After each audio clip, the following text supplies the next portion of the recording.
Good morning, everybody, on this nice, hot, steamy day. I was joking with some of the board members. This is the first time I will ever chair a meeting without a tie, although I do have it handy. But if Bill Lackman's not going to wear a tie today, from our staff, and they're all laughing back there, neither's the chairman. But I've got it handy if anybody's offended by me not wearing the tie, although so many of the board still has a dress code. So I thank you all for putting on your tie. I want to welcome everybody to those who are attending the RTA's meeting of the Board of Directors, and I'll review guidelines for our meeting today. For the members who are here in person, first of all, thank you for being here. Please turn your microphones on when you wish to speak and off when they are done, so that we limit how many microphones are on at a time, because it impairs the recording by the Madam Secretary of our meetings. And I'll call on those with questions or comments for those who are attending here in person. For those who are calling in remotely, and there are a couple of you today, keep your audio on mute as much as possible to minimize background noise, which may impair, again, the recording. And when you have a question or comment, raise your virtual hand. You've gotten so good at that over the last few years, and the board secretary will call on board members who have raised their hands one at a time. And when she calls on you, if you can, please remember to lower your hand and unmute yourself before speaking. With that said, I will now formally call this meeting of the Board of Directors of the Regional Transportation Authority to order. And will everybody in the room please rise for the Pledge of Allegiance? Pledge allegiance to the flag of the United States of America and to the republic for which it stands, one nation, under God, indivisible, with liberty and justice for all.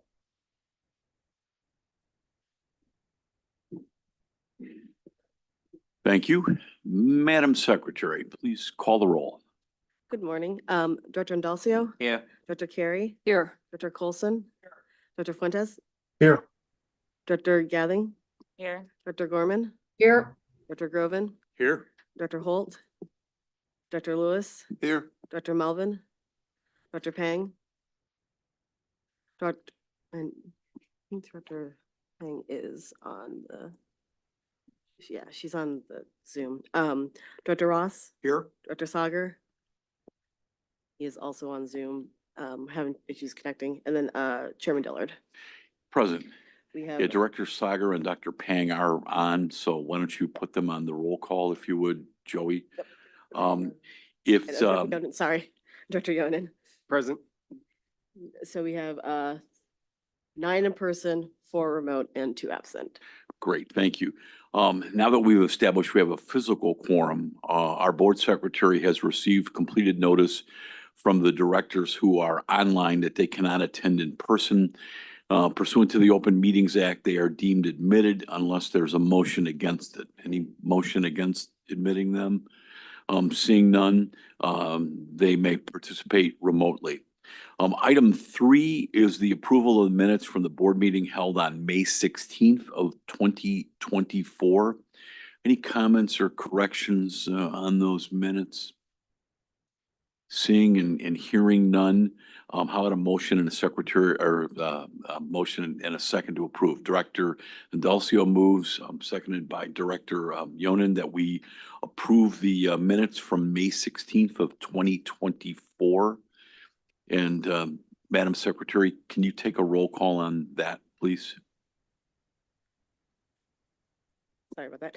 Director Indalcio? Aye. Director Carey? Aye. Director Colson? Aye. Director Fuentes? Aye. Director Gathing? Aye. Director Gorman? Aye. Director Groven? Aye. Director Holt? Director Lewis? Aye. Director Melvin? Director Pang? Here. Director Ross? Aye. Director Sager?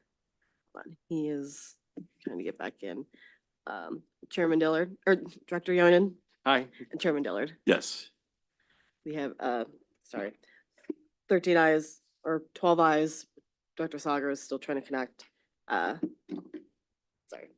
Anyway, we have plenty of votes for the approval of the minutes, so they are deemed approved from the board meeting held on May 16th. Item 4 is the public comment segment of the meeting. Any comments received will now be read into the record by the board secretary. Why don't we wait and do that? Are there there's a couple of live witnesses, are there not, Madam Yes. Secretary? We do have two people in person. Michael Podgers first come up. And then Adam Carmen. Excellent. Michael, thank you and welcome, and please identify yourself and who you represent, and thank you very much for being here today.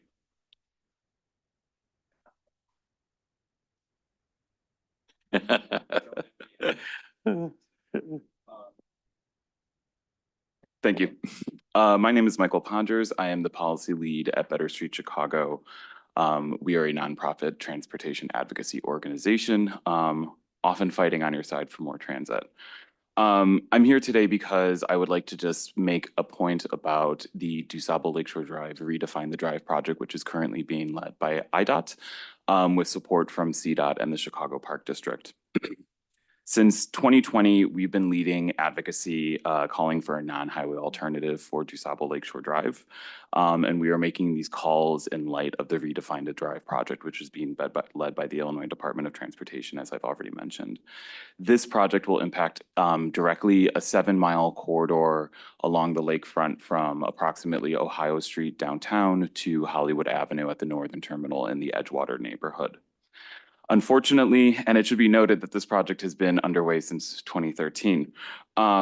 Unfortunately, IDOT and the Redefine the Drive project team have managed to redefine nothing, and since the start of the planning process have pushed for a highway. Often it feels like artificially so and against the wishes of the public. This has been consistently against the wishes of residents and DLSC users who have made it known from day one that this project, that their priorities for this project are increasing transit and dedicated transit infrastructure along this corridor, improving bicycle and pedestrian facilities, particularly the Lakefront Trail, and notably providing better east-west connections between the lakefront and outlying neighborhoods to the west. In particular to get people to the Lakefront Park System and Lake Michigan, which I highly recommend on a day like today. We're bringing this to your attention because IDOT and the Redefine the Drive planning project team are nearing a public decision on their preferred design alternative. Currently, there are 5 recommended alternatives under consideration, all of which are predicated on rebuilding a highway, and unfortunately, only 2 have any sort of dedicated transit priority infrastructure whatsoever. Based on IDOT and the project team's past rhetoric on this project, both directly to members of the public in public forums, as well as through printed material and online material, we are not confident that either of the transit priority alternatives will be brought forward. And furthermore, we feel that these priorities are probably more like a floor rather than a ceiling for what we could be and should be considering. We simply believe it is important that we inform you, the members of the RTA board, of this critical infrastructure project because it is advancing currently with what feels like no oversight and no accountability from IDOT or the Redefine the Drive project team. And I should note the city of Chicago vis-a-vis the CDOT and the Park District seems to have taken no leadership on this project as well. But to kind of put this in a little bit of perspective, and if you don't mind me taking another moment of your time, I would just like to provide a little bit of context, both about the public support for a non-highway alternative and transit, as well as some context about the heavy use and potential use of transit in this corridor. So anybody who is a regular lakefront bus rider should probably already know that this corridor is already heavily used by transit riders. According to the CTA, both on the south and the north lakefront, this corridor has the highest density of transit riders relative to total passenger throughput anywhere in the system, which is an incredible feat considering it isn't done almost entirely by bus. In fact, if we were to just look at raw average daily ridership using September 2019 numbers, this part of the system would be one of the highest ridership parts anywhere in the region, and that's at the regional level. About 70,000, there were about 70,000 average daily boardings for the north side lakefront bus routes in this time period, and about 40,000 for the south lakefront bus routes. we have counted up to over 100,000 average daily boardings just along both the South and North Lakefront bus routes. And if these were to be considered in the context of CTAL and Metro lines, they would be in the top 5 ridership system-wide. So we have an incredible number of riders already using this corridor on transit. But as I mentioned earlier, I don't think we should be viewing this as a ceiling. We should frankly be viewing this as a floor. When we're considering 100,000 average daily boardings entirely on buses, if we were in any other country in the world, this would be a subway line many years ago.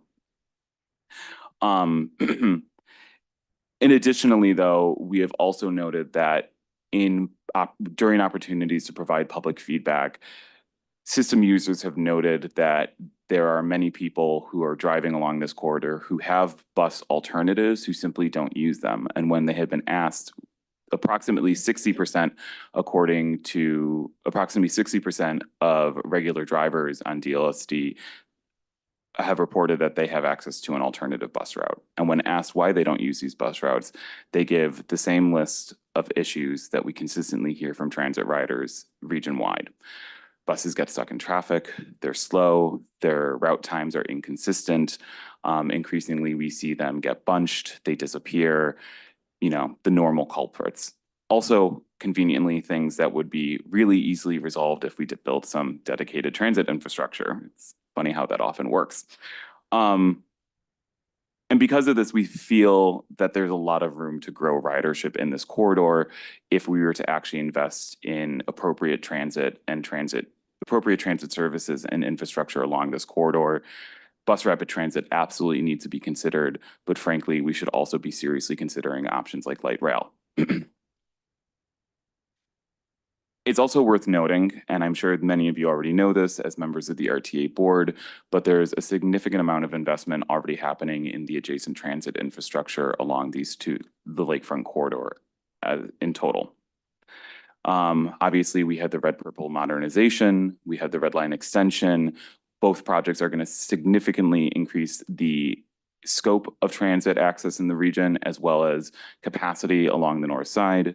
But we're also seeing investments on the metro system, including investments along the Union Pacific North Line and projects like the South Cook pilot, both of which should help increase transit use and move metro more towards a regional rail system. We are concerned that by IDOT continuing to insist on a highway along this corridor, we are undermining other transit investments that we are making in an area where there's already a strong base of riders and a public who has made it very clear that transit investments are their priority far more than highway investments. Okay, that was about to be my last point, but thank you. I recently talked about this for an hour, so I would happily do that again if you all had wanted. Just to kind of wrap up though, Better Street Chicago, our position is that we really need to be considering a 9-highway alternative for this. And at the heart of that needs to be dedicated transit infrastructure. Our feeling is that any conversation about DLSD needs to start with having dedicated transit infrastructure and frankly, new services considered a guarantee from the very beginning. And when we realized that the RTA cannot on its own single-handedly change the course of this project, we felt it was important to make sure that you as the members of the board were aware of this and that this is something that could be staff could be informed about. So hopefully we can work together for a better alternative in the future. Thank you. Thank you very much. Any comments or questions from the board? I wholeheartedly agree with almost everything you've said. Having once lived on this corridor, I would add air quality as well. When you look at the numbers in terms of pollutants, mass transit is a very teeny percentage, and I would add air quality to anybody that lives along there.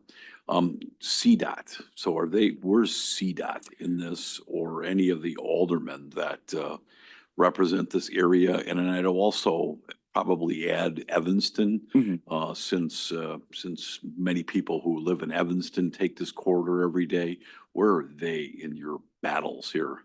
So up until this point, we have been a largely City of Chicago focused organization.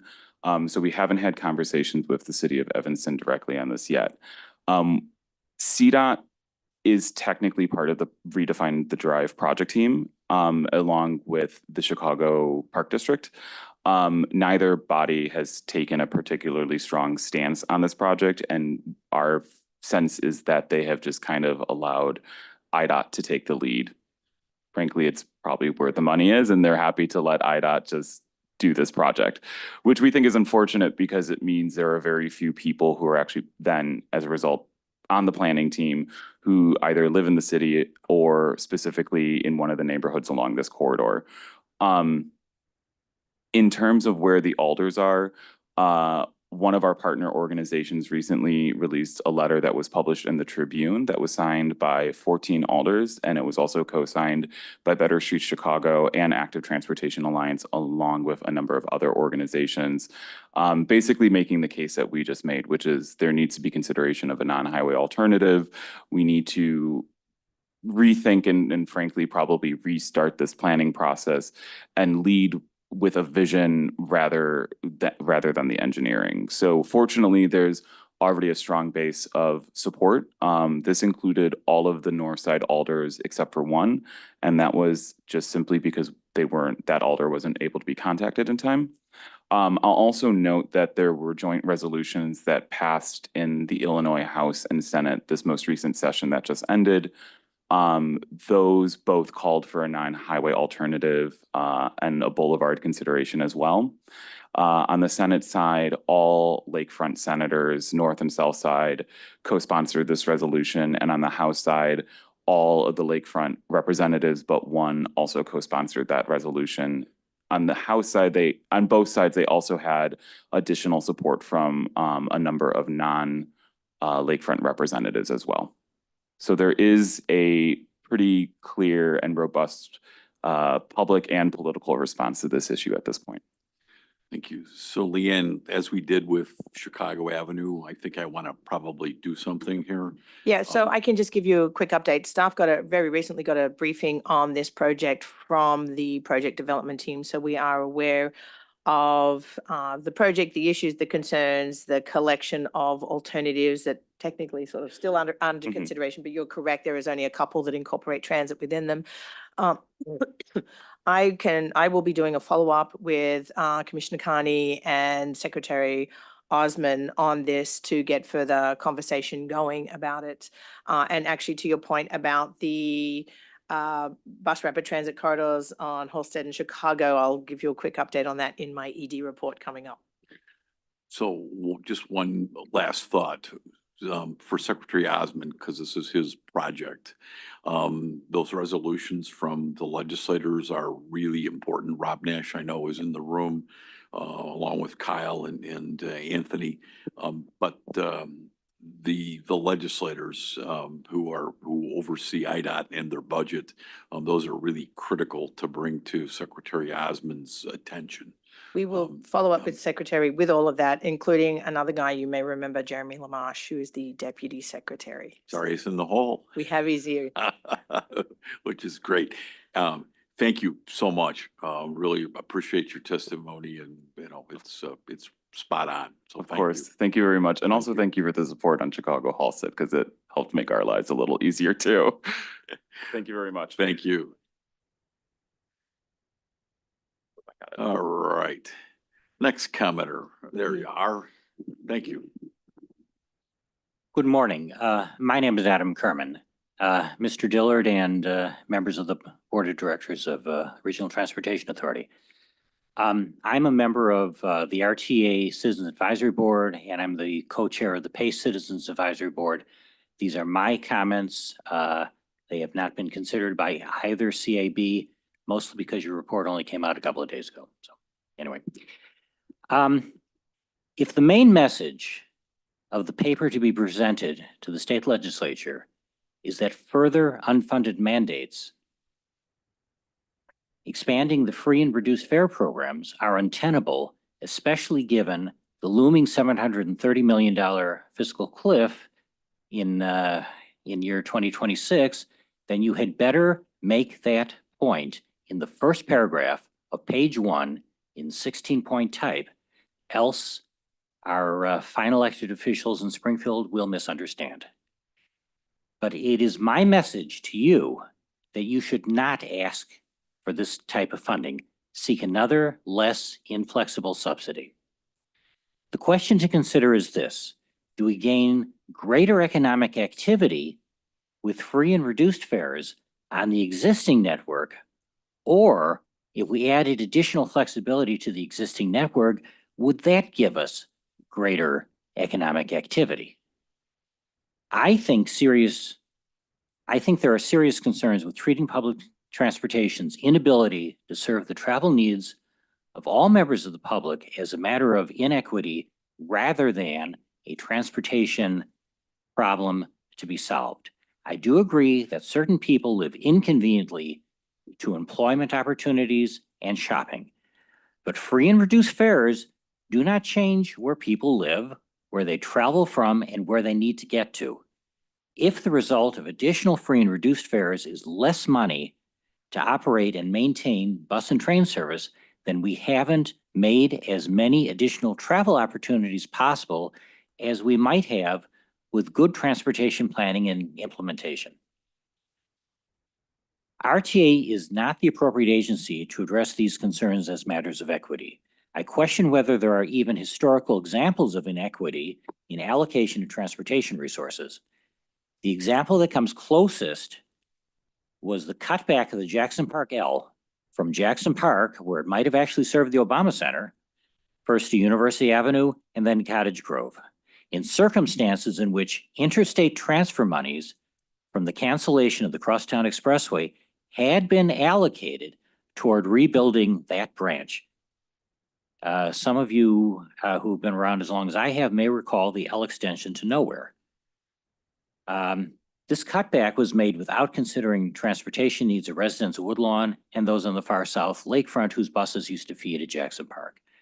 Under RTA's tenure, commuter rail was never fully integrated into the bus system as a solution to transportation needs within the city of Chicago. The Illinois Central, today's Metro Electric, once served a transit shed that was primarily within the city of Chicago and had an amazing 300 trains a day, running almost as frequently as rapid transit service. But most Southsiders today ride buses parallel to this route. Other commuter rail lines, especially the Rock Island Beverly branch, should have more frequent service to better serve city residents, and all commuter lines should accept and issue bus transfers.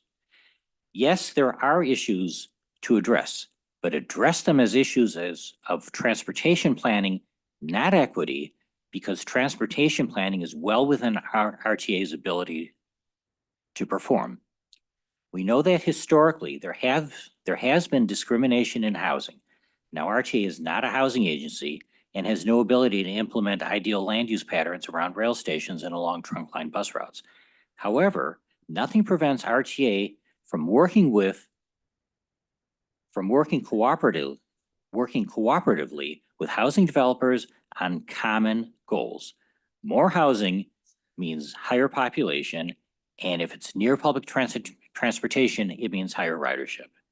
If the legislature were actually willing to make an additional $50 to $150 million a year available in cash, then put that money toward feeder and shuttle bus services, either implemented as fixed bus or dial a ride or subsidized Uber or Lyft or some combination thereof. That would help make it possible to provide transportation to people who are not presently well served by public transportation because they have no transportation for the last mile. And let's also implement a guaranteed ride home program for those who must travel later than the last bus or train departs, if they have transportation service in the other direction. Thank you for your kind attention. Thank you very much. Any comments or questions? If not, thank you. Those are excellent comments. Really appreciated. Thank you. Joey, do you have one you need to read into the record or not? Yes, I do. If you would, Okay. Thank you. I think it's from Amy. Dear Chairman Dillard and members of the Regional Transit Authority RTA Board of Directors. Today, we are here to ask for your vocal support as we fight to head off a potentially short-sighted and harmful decision for our region's transit and quality of life. The Illinois Department of Transportation, IDOT, alongside partners at Chicago Department of Transportation, CDOT, Chicago Transit Authority, CTA, and other public sector stakeholders have been for years conducting a planning study to determine a path forward on the urgently needed reconstruction of North Usaba Lakeshore Drive. We have learned that the project team is preparing to announce a preferred design that doubles down on maintaining a highway alongside our treasured lakefront.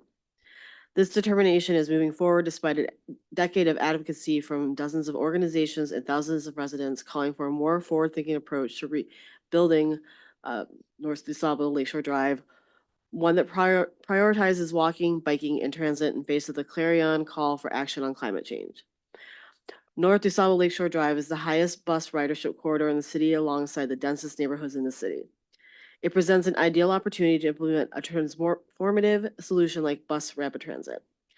This project holds the potential to reshape our city's transportation landscape for the next century, offering a chance to embrace innovative solutions that will resonate for generations to come. The last few weeks have seen numerous elected officials leverage their leadership to call for a different solution, including a letter from more than a dozen lakefront city council members calling for a halt to the project, and resolutions passed by both chambers of the Illinois General Assembly insisting on a different path forward. We urge the RTA board to champion the vital need for dedicated transit infrastructure along the lakefront. As a pivotal opportunity to reshape our city's transportation landscape, it's imperative that we create dedicated space for reliable, fast, desirable public transportation. We must design North DuSable Lakeshore Drive, indeed the entirety of DuSable Lakeshore Drive, to prioritize transit. In many ways, the North DuSable Lakeshore Drive project has brought into focus everything that is broken about our region's ability to plan a meaningful response to the climate crisis. At the project's outset over 10 years ago, instead of putting forth a truly visionary set of goals, the project leaders opted for the politically expedient but environmentally disastrous route of maintaining highway capacity despite the clear need to increase mobility options and reduce the number of trips by single occupant vehicles in our region. And so, due to this short-sighted set of project parameters, North DuSable Lakeshore Drive project team has been given the wrong problem to solve. By committing to improving conditions for all roadway users, including drivers, the project team has constrained the potential for prioritizing high-quality transit solutions.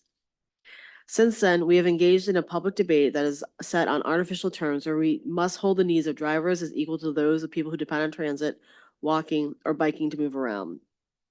This runs counter to our obligation to reduce single occupancy vehicle trips. It is our moral responsibility to plan for a future where people are encouraged to drive less and use more sustainable alternatives like transit.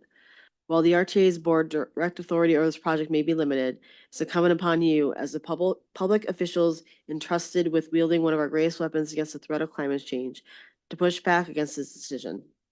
Because the announcement is imminent, we urge you to take swift and decisive action by weighing in. We implore you, as influential voices within the RTA board, to seize this moment and champion a bold vision, a future where high-quality transit options flourish alongside our iconic lakefront corridor. Sincerely, Amy Reinell, Executive Director of Active Transportation Alliance. Thank you, and our thanks to Amy and Adam again, and Michael. Excellent, and very useful comments.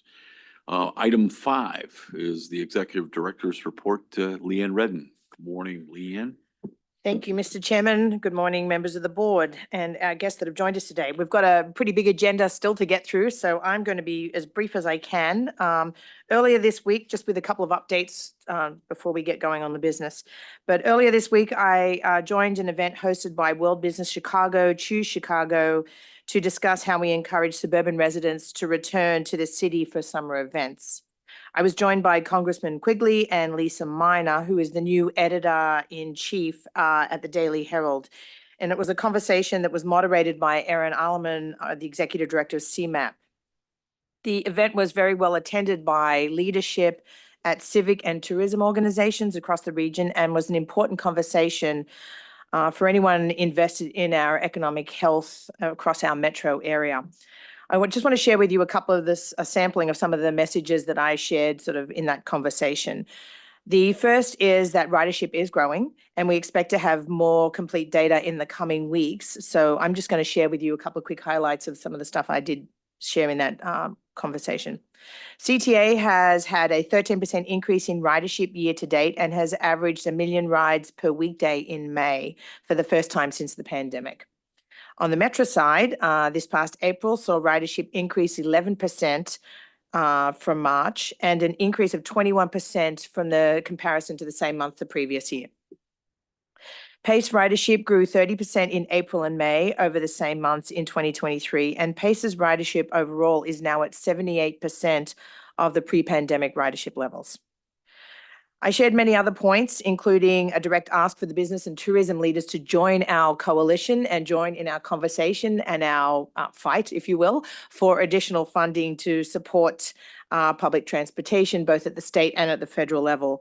But my main message to this group was that this growth in ridership is a result of an enormous amount of effort that all three service boards and of course, the flexibility of the federal COVID relief funding, combined with the relief that we have of the waiver of the 50% fare box recovery ratio.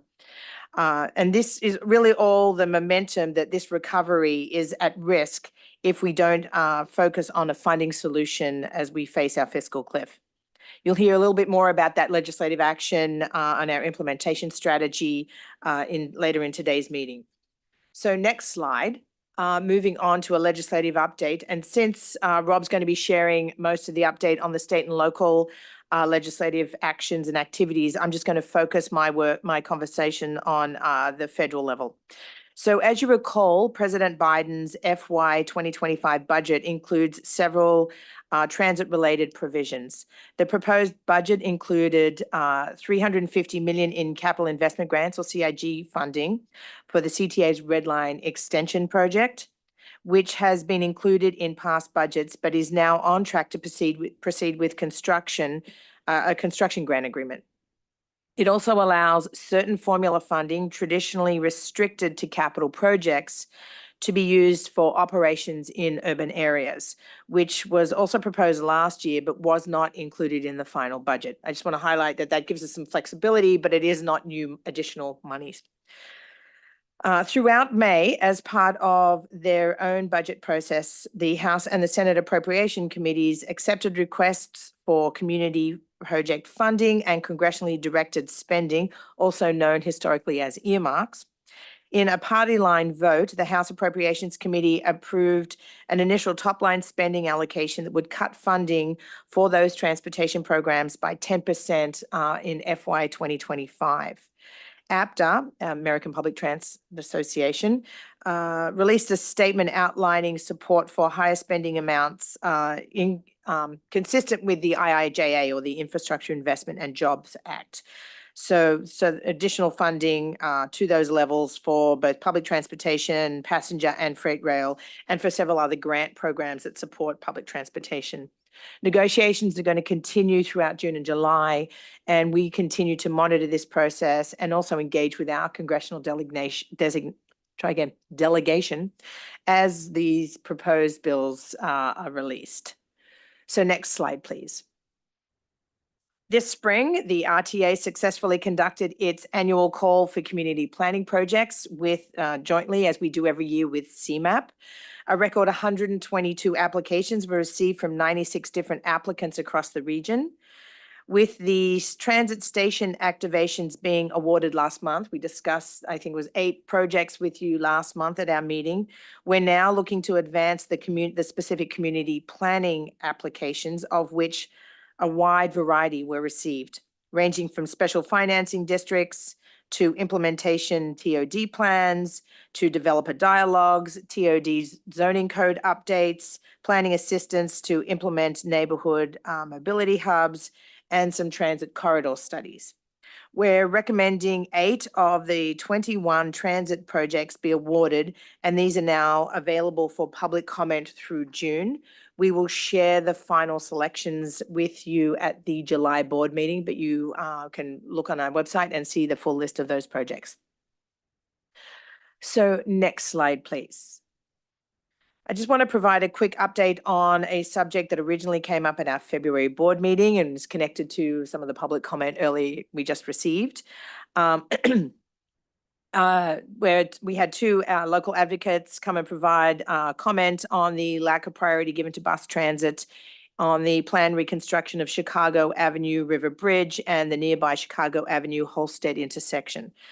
Following that meeting, at your direction, the chairman and I sent a letter to the Chicago Department of Transportation Commissioner Tom Carney, emphasizing that the agency's own work with the CTA documented in their Better Streets for Buses joint plan lists both Chicago and Holstead as proposed routes for priority bus treatments and underlying the importance of increasing transit-friendly streets across the city.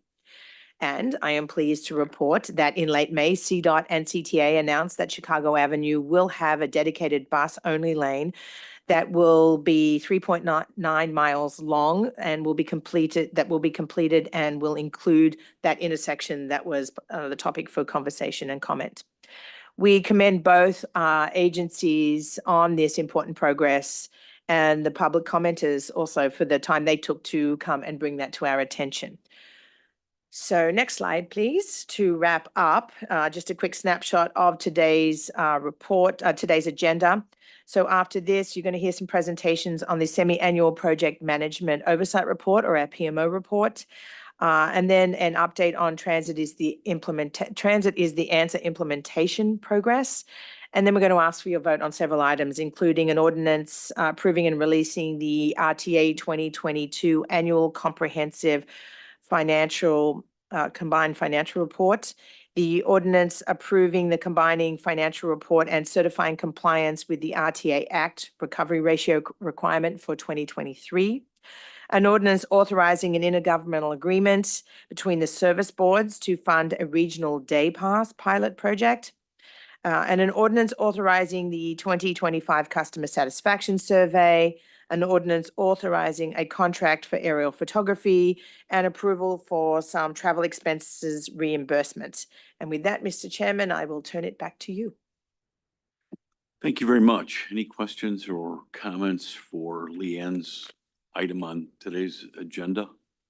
If not, we will keep moving through. Item 6A is the presentation of the semi-annual project management oversight report. And Violet, welcome. Good morning. It's all yours. Good morning, Mr. Chairman and board members.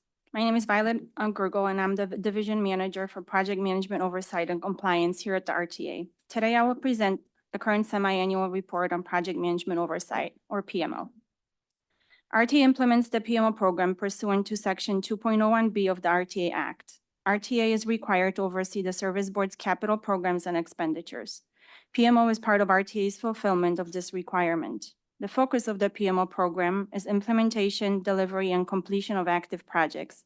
It includes oversight of all state-funded transit projects regardless of budget, and all other projects with budgets of 10 million or more regardless of funding source.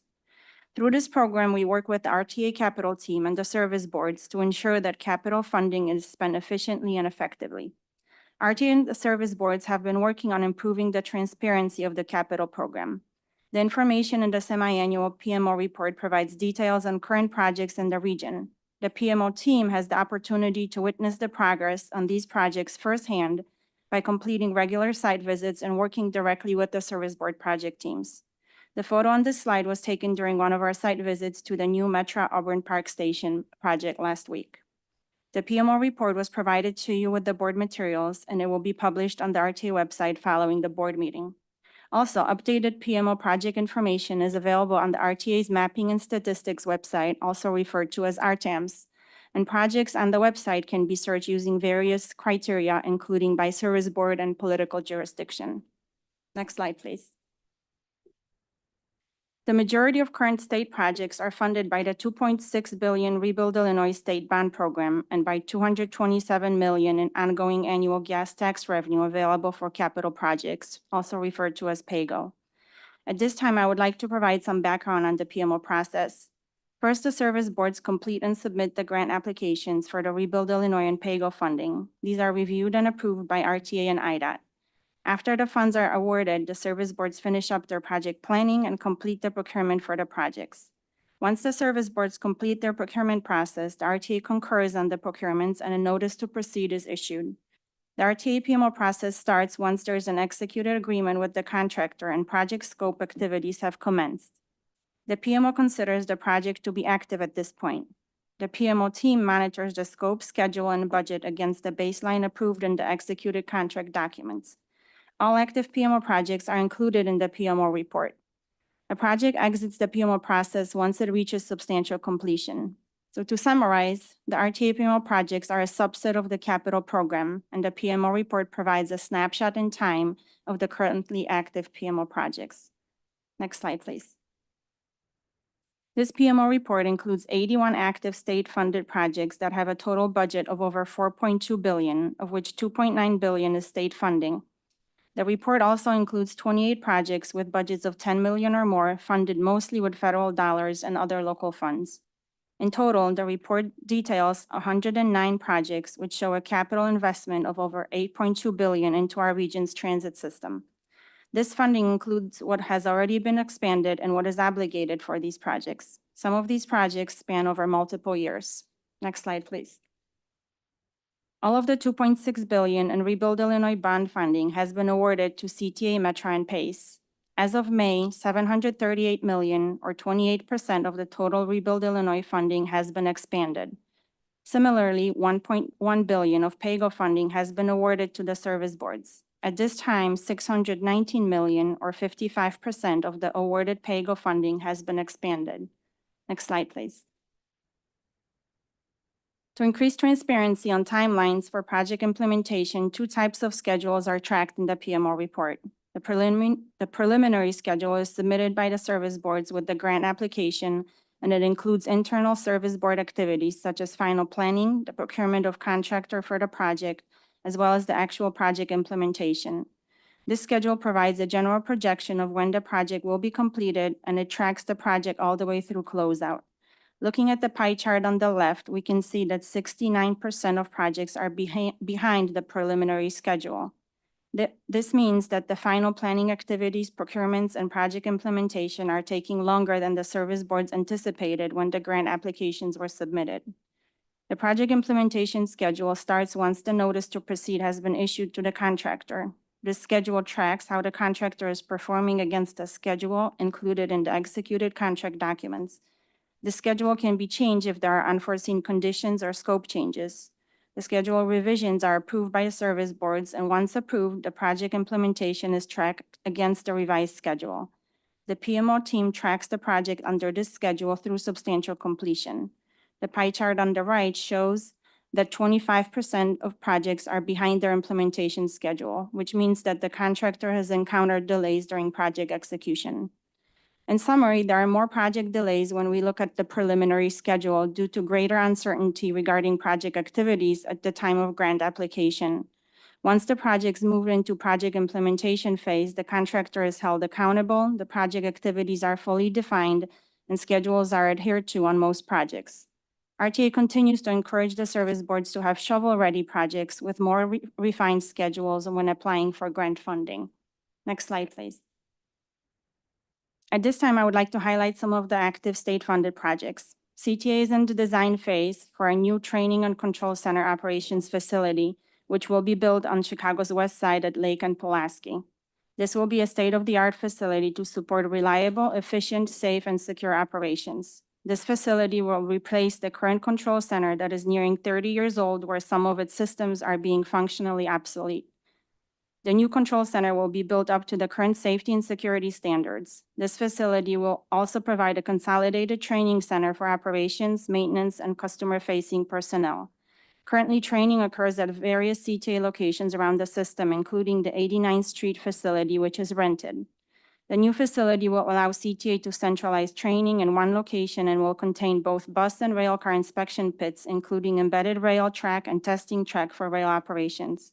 The budget for this project is $240 million, with $207 coming from Rebuild Illinois funds. The delivery method for this project is design build. The advantage of using this delivery method is the reduction of timeline for project implementation, as there is no need for another procurement between design and construction. Also, the construction can start during the final stages of design, and some of the risk is shifted onto the contractor. Currently, the design is at 60%, and coordination efforts are ongoing with ComEd for the engineering of the power supply that will feed into the design development.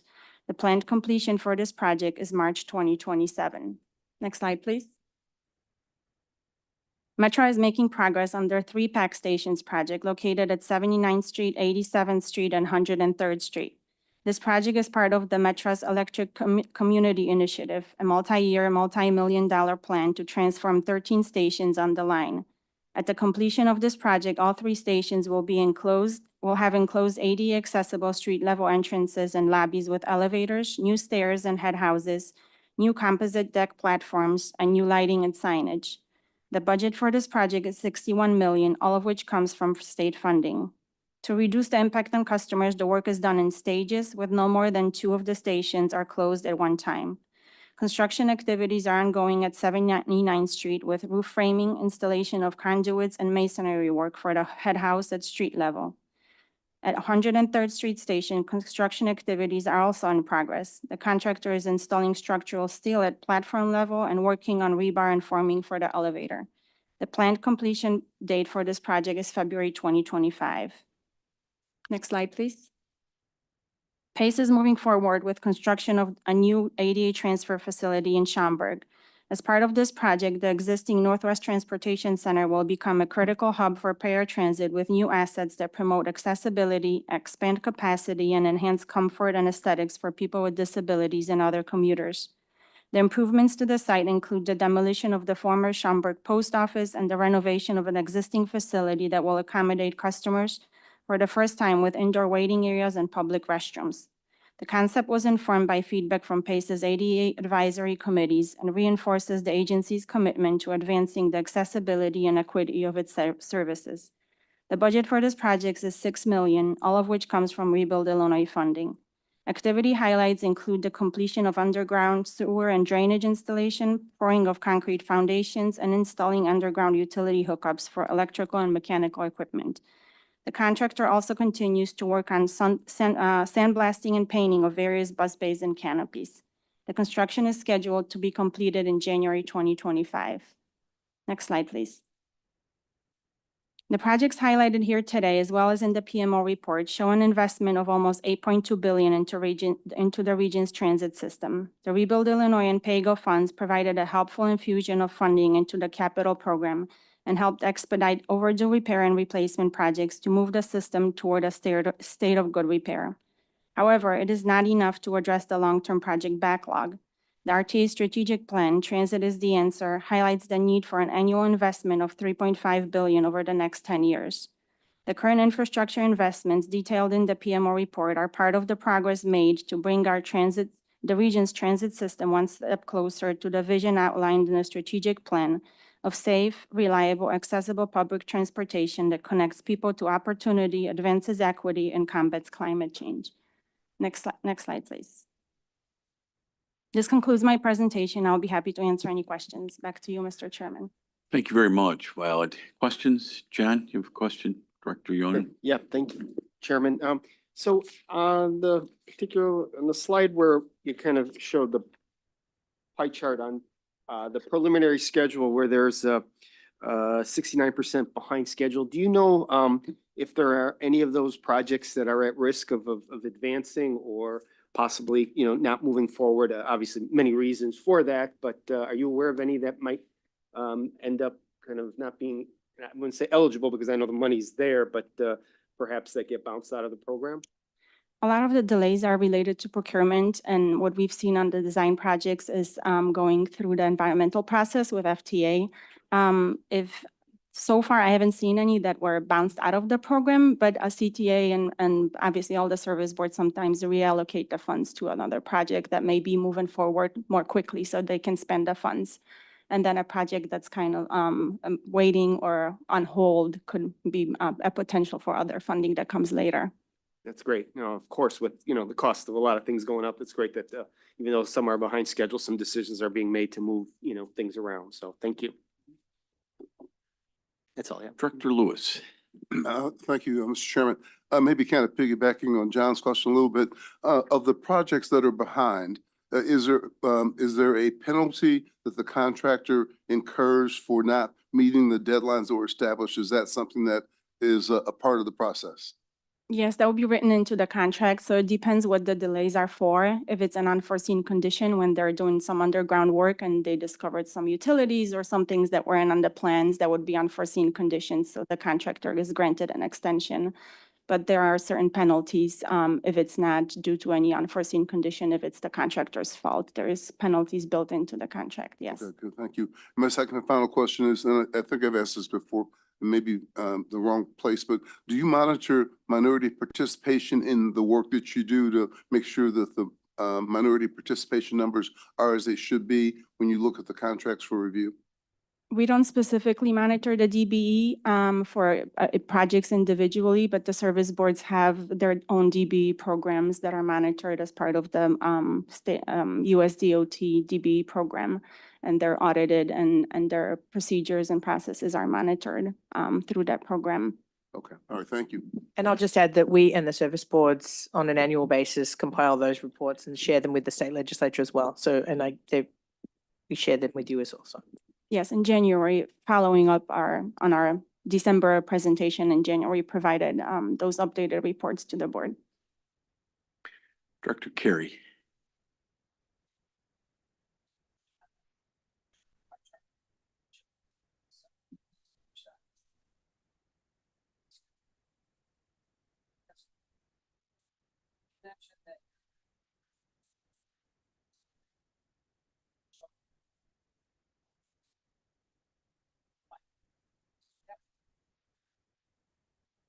Yes, that would reduce that. So like if they do the design and they want to move into construction, they have a design ready already and they apply for funding, they could start potentially right away once they award the contract. So that would reduce that. Great. More questions or comments for Valid's report? If not, thank you very much. Thank you. Thank you, thank you. 6B is next, and that's an update on Transit is the Answer strategic plan, or our strategic plan, and Malik is here. We'll speak first and he can just take her on down the line to the rest of the team that's coming forward. Good morning. Yes, members of the board and chairman, Maulik Vaishnav, I'm the Deputy Executive Director of Planning and Capital Programming. I'll kick us off today, but folks down the line will introduce themselves and give you an update as we go. Next slide, please. We'll cover key projects, both related to making the transit system more seamless and affordable from the planning side before passing it on to our colleagues in government affairs and finance for additional updates. As usual, we'll have staff members introduce themselves as we go. Next slide, please. So I'm going to focus on making paying transit more seamless and affordable, which is a goal, and transit is the answer, and an area where our stakeholders and advocates who help develop the plan continue to focus. The service boards and RTA have made significant improvements since the adoption of the plan. These efforts have been coordinated and intentional, producing a system that is more affordable and integrated than it has ever been. Next slide, please. So I'll focus first on some of the things that have happened since COVID, I would say, and then talk about the regional day pass pilot that we are bringing for your vote today. Across the three service boards, pass prices have been dramatically reduced, reflecting changes in how people travel and commute to work on a weekly basis since the pandemic began. CTA and PACE have fully integrated passes on fixed routes, removing transfer fare barrier between the two agencies if you're a pass holder. Metra has introduced a simplified zone structures, reducing to just 4 zones and lowering the one-way ticket to $3.75, especially if you're traveling on trips that go through downtown or skip downtown. After the completion of the Cook County Fair Transit pilot, we launched the Access pilot partnership between RTA, Metro, and Cook County, which is now active, providing an income-based reduced fare on all Metro lines. PACE continues to innovate paratransit service through the Taxi Access program and the Rideshare Access program, offering a more convenient rider experience with lower overall costs. PACE now offers free fares on fixed route buses for riders who are eligible for ADA paratransit, which plans to include all CTA bus and rail routes by the end of the year. And finally, the RTA continues to modernize and simplify applying for the fare programs through web innovation and extending eligibility period to 5 years. Next slide, please. The next coordinating offering will be the RTA Regional Day Pass pilot, which, if approved by all boards, will be launched on the Ventra app later this year. We will provide some information on the pass now, but you will vote later in the agenda to approve an intergovernmental agreement between RTA and the service board to set up funding and cost sharing for this pilot. The Regional Day Pass will be a single fare product for unlimited rides on all 3 service boards in 1 calendar day. People will be able to purchase this pass on the Ventra app, and in addition to the convenience of a single fare, the cost to the rider to buy this product will be lower than purchasing 2 separate current products, the CTA PACE 1-day pass and the Metro Day Pass. On screen, you'll see the proposed pricing for full and reduced fare by zone. The weekend offers a flat rate of $10 to ride across all 3 service boards, which is a great value for people coming into the city for all sorts of events, something Leanne touched on in her remarks earlier. And it's also a good product for city residents visiting family, friends in the suburbs over the weekend. This has been one of the markets that has seen strong ridership performance since the pandemic. The funding of the pilot will come from the RTA, utilizing innovation, coordination, and enhancement funds to cover the lost revenue borne to the service boards by offering this pilot at a lower price. We expect the pass to launch later this year after the vendor has gone through development and testing to make sure we are launching it without any hiccups.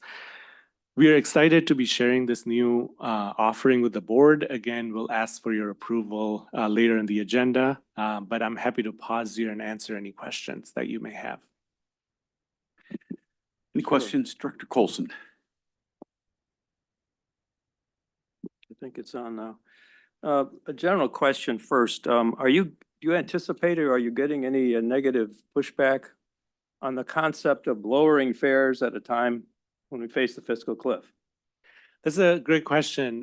One important piece is to keep this pilot simple. And again, it's a 6-month testing period where we want to be able to test both things. That is it the simplicity of the product or it's the price, and is it both?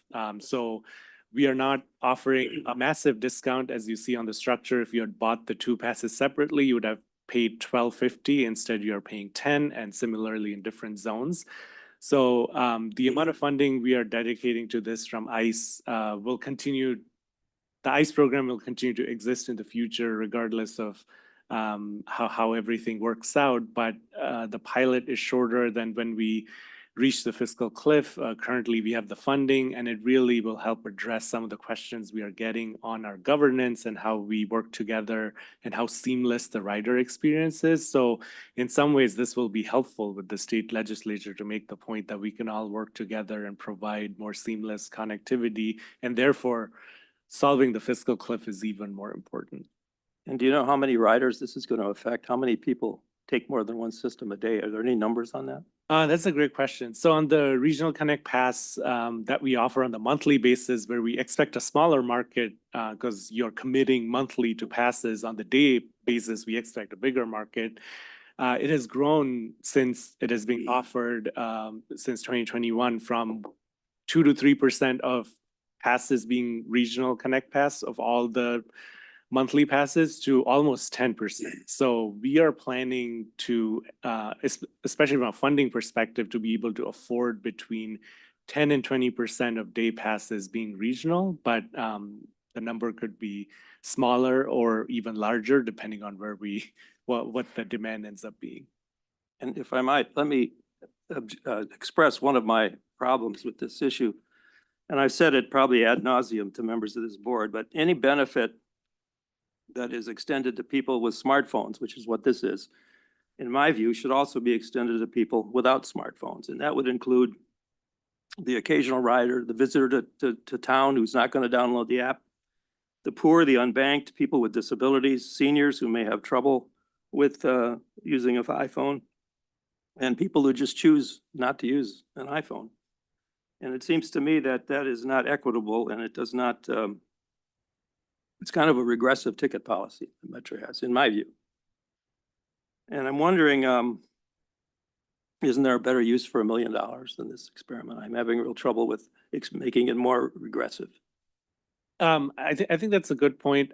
So during a pilot phase, we didn't want to let perfect be enemy of the good. We want to launch this sooner. The development on the app, given what you mentioned with the Metro fare structure changes and most of the passes selling on the app, meets sort of the objective that most people who are currently in the pool will end up benefiting. But to your point, as the service boards and we all consider this potentially as a permanent product, there will be Title VI requirements. We'll look at the digital access and all of the other components. I also mentioned that in the future, if in the Ventra 3, which is the next upgrade to the system, if Metra is more integrated in the back office and we are able to sort of make those sales, for example, again, hypothetically, that the vending machines that accept cash on Metra are able to dispense a ticket that then can be also used on CTA and PACE someday. If there is the right kind of technology available, you could have a potential paper solution for products like these. And then lastly, can you explain to me how this daily pass pilot proposal is going to attract new riders? Because I don't see it. That's a great question. I think we have seen a lot of folks who have commented, especially coming in from the suburbs, that the first mile, last mile requires an additional fare. Like you would buy a Metro day pass, get downtown, and it's like, oh, I have to pay a CTA or a PACE fare on either end. So that definitely is an attraction to folks who are currently riding and coming back to that strong market. We can definitely do a marketing campaign of how $10 all included jump on our system. We have seen that with the Regional Connect Pass, that the ability to do that seamlessly is an attractive option to lapsed riders or returning riders. But again, the whole point of the pilot is being able to test if that is something that people will gravitate to or not. Thank you for your questions. And Malik, do take back to, PACE and Metra and to the CTA where appropriate, Director Colson's comments, because those are very, very good points. Absolutely. If you would, and stay on Metra to improve that back office system, so that it has greater flexibility and capability when we step up to the machines at our local stations. And I think where Bill rides from, they don't even have the machine. So that just adds. We are looking into those comments we discussed a couple of months ago. Thank you. And thanks, Director Colson. Director Lewis. A quick question. Historically, between the three transit agencies, there was a big disparity in terms of the cost of providing transportation, and trying to get that minimized. Is this interim period going to be followed by maybe a permanent period where you're going to have to go through and try and reallocate those funds to cover the higher costs that one of the transit agencies typically has raised as a stumbling block in making this be a permanent part or permanent solution? That is a great question. So there are two components. One, the price that's listed here now, when $10, for example, come in for this pass, the IGA has language between the three agencies, operating agencies, to figure out how would they divvy up the funds between them, which is why this took a little bit of time to get here. Then the second piece is when RTA puts in our share of the funds to cover the gap between what the rider would have paid and is paying, again, gets divvied up between the agencies. So those formulas in this pilot have taken some of those questions and comments into account. I think the big piece was that as the agencies have said, the federal funding has been so flexible during COVID that we have been able to advance agreements of 1, 3, 7, and 30-day are all shared between CTA and PACE. When we add Metra on the Regional Connect, what are the splits? And those splits take into account the different levels of costs and revenues and recovery ratio requirements that are part of the equation. So in the long term, I think beyond the 6 months, that is, I think, the biggest part of the conversation is how do we, when we take one fare from the rider, how is that split up between agencies? And if we have funds available from RTA or from the state, how are they divvied up between the agencies to account for the different cost structures? So in other words, it's probably likely our historical allocation between the three service agencies for federal and other funds that come in will be, that won't be the same as you look at how we subsidize or provide for this universal fare piece. There'll probably be two different metrics on that score. That's a good question. It could be part of the budgets that come through. So it could get rolled into the budget fare structure if it's permanent, because that's where it really belongs. And there would be IGAs just between the agencies as they are currently. If there's a permanent product, RTA generally, we approve the budget, you vote on the budgets, but we are not part of the IGAs. In this case, we are involved partly for the immediate funding for the pilot. So in the future, you could go the route of how it's budgeted, or you could go the route of having a longer term IGA where we spell things out if RTA continues to fund it in a different way. Frankly, the ICE program is perfect for things like these. So we hope that the service boards will continue to find ways to, when it's successful, be on the pilot and continue to apply for or use funds that are appropriate for something like this. Thank you. Great. Director Indulcio. I do echo Director Colson's comments, but I just want to be clear. This is a test pilot. Yep. And it's costing approximately $1 million for the test pilot. But we don't have the technology to support if this becomes reality, correct? We don't know So the interoperability of all of this. we do in terms of the piece we are launching. So the Ventra app development will include pieces that can be used permanently in the future, whereas a rider, we expect that with one click, you'll be able to buy a regional day pass instead of having to buy multiple products. On the back end, the work will involve how that deposits to, passes on your account for Metra and CT and PACE, and how if you activate one, the others get activated. So you're not sort of gaming the system where you use the Metra pass one day and the other day. It's really meant for a transfer product. So all of those things are part of the development process and can be used permanently. But to Director's point, if we do want sort of a paper solution, if we do want solutions outside of the app long term, that's where some of the additional steps are needed for sort of a full integration. Thank you for the clarification. Great. Thank you. Thank you. I'll pass it off to Peter. Thanks, Malak. Thanks, members of the board. My name is Peter Kirsten. I'm a program manager working on implementation of the strategic plan. And we go to the next slide. So the second project under kind of this broader goal of making the system more seamless and affordable is a draft report, which was included in the board materials. Building a more equitable fare structure was completed by RTA staff with input from each service board. The report meets the requirements of Public Act 103-0281 from last year's omnibus transit package. The purpose of the report is to look across the system to quantify the full cost of free and reduced fare programs, as well as quantifying the cost to expand to include a system-wide income-based reduced fare program. In total, there are 14 specialized fare programs, with the RTA reduced fare and ride-free programs being the two largest. Total program administrative costs and lost revenue was over $180 million in 2019. As ridership continues to recover post-pandemic, we anticipate those costs to be back to those levels soon. There are currently about 317,000 individuals are enrolled in the RTA programs, and that's in addition to thousands of students, active military, law enforcement, and others who benefit from programs at the service boards. State funds currently just cover a small portion of the total cost of these mandated programs.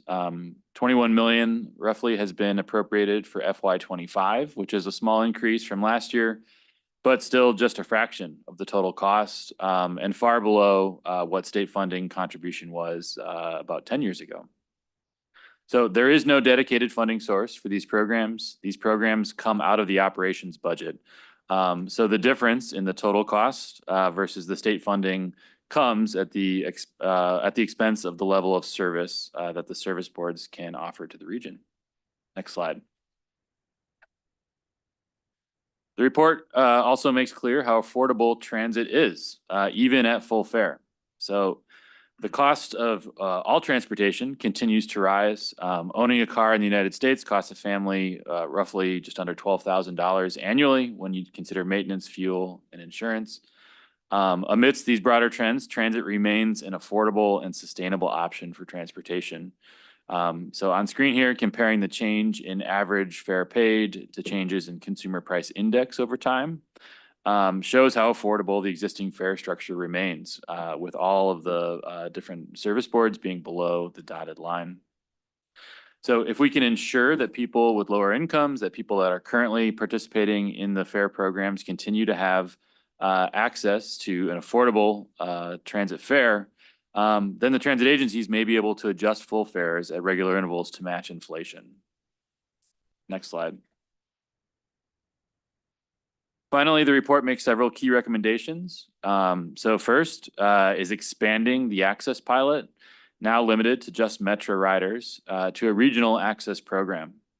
So this would be a fully funded, consolidated, income-based fare program that builds upon the existing RTA free and reduced fare programs, using income as the qualifier, which we make the case as it is the most equitable option. Tying eligibility to an existing widely used benefit program such as SNAP minimizes the burden for those who are applying for the program, as well as making it simple for the RTA to administer. The access pilot that RTA, Metro, and Cook County are implementing now is scalable. It was designed that way, and with sustainable funding could be expanded to include CTA and PACE in the program. A second recommendation is to fully fund ADA paratransit. So fare programs along with paratransit are really critical to our region. These programs provide affordable and accessible mobility to residents of the region who rely most on public transit. The table on screen here shows the estimated annual cost of a fully funded and expanded regional access and ADA paratransit. And again, I want to restate the lack of funding for ADA paratransit and the existing programs comes at the expense of service. It comes out of the operating budget. So state funding of these programs would have a dramatic impact on the projected budget shortfall, reducing the fiscal cliff by roughly $400 million. And would be a significant first step towards putting our region's transit system on a sustainable course for funding. So the full report is available for review. The next step is to transmit it to the General Assembly and Governor's Office by July 1. But we're happy to pause here for any questions. Thanks, Peter. Director Carey. I have a couple questions. So this report was a direct result of the state legislature asking us for this information and for a suggestion. The 14 specialized fare programs that exist today, are they all mandates from the state or a mixture?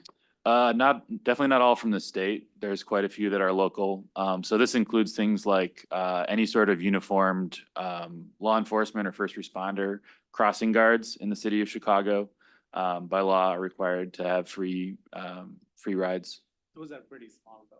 Right. Those are small programs. Okay, So it's okay. an inclusive list, but the really two big programs are the RTA ones. And those are mandated by state and federal law. Okay. And then in the recommendation where you refer to fully funded, you're talking about fully funded by the state, Correct. Yeah. ideally. Okay, which they don't even come close to. A funding small what we have percentage of today. both ADA and the existing are.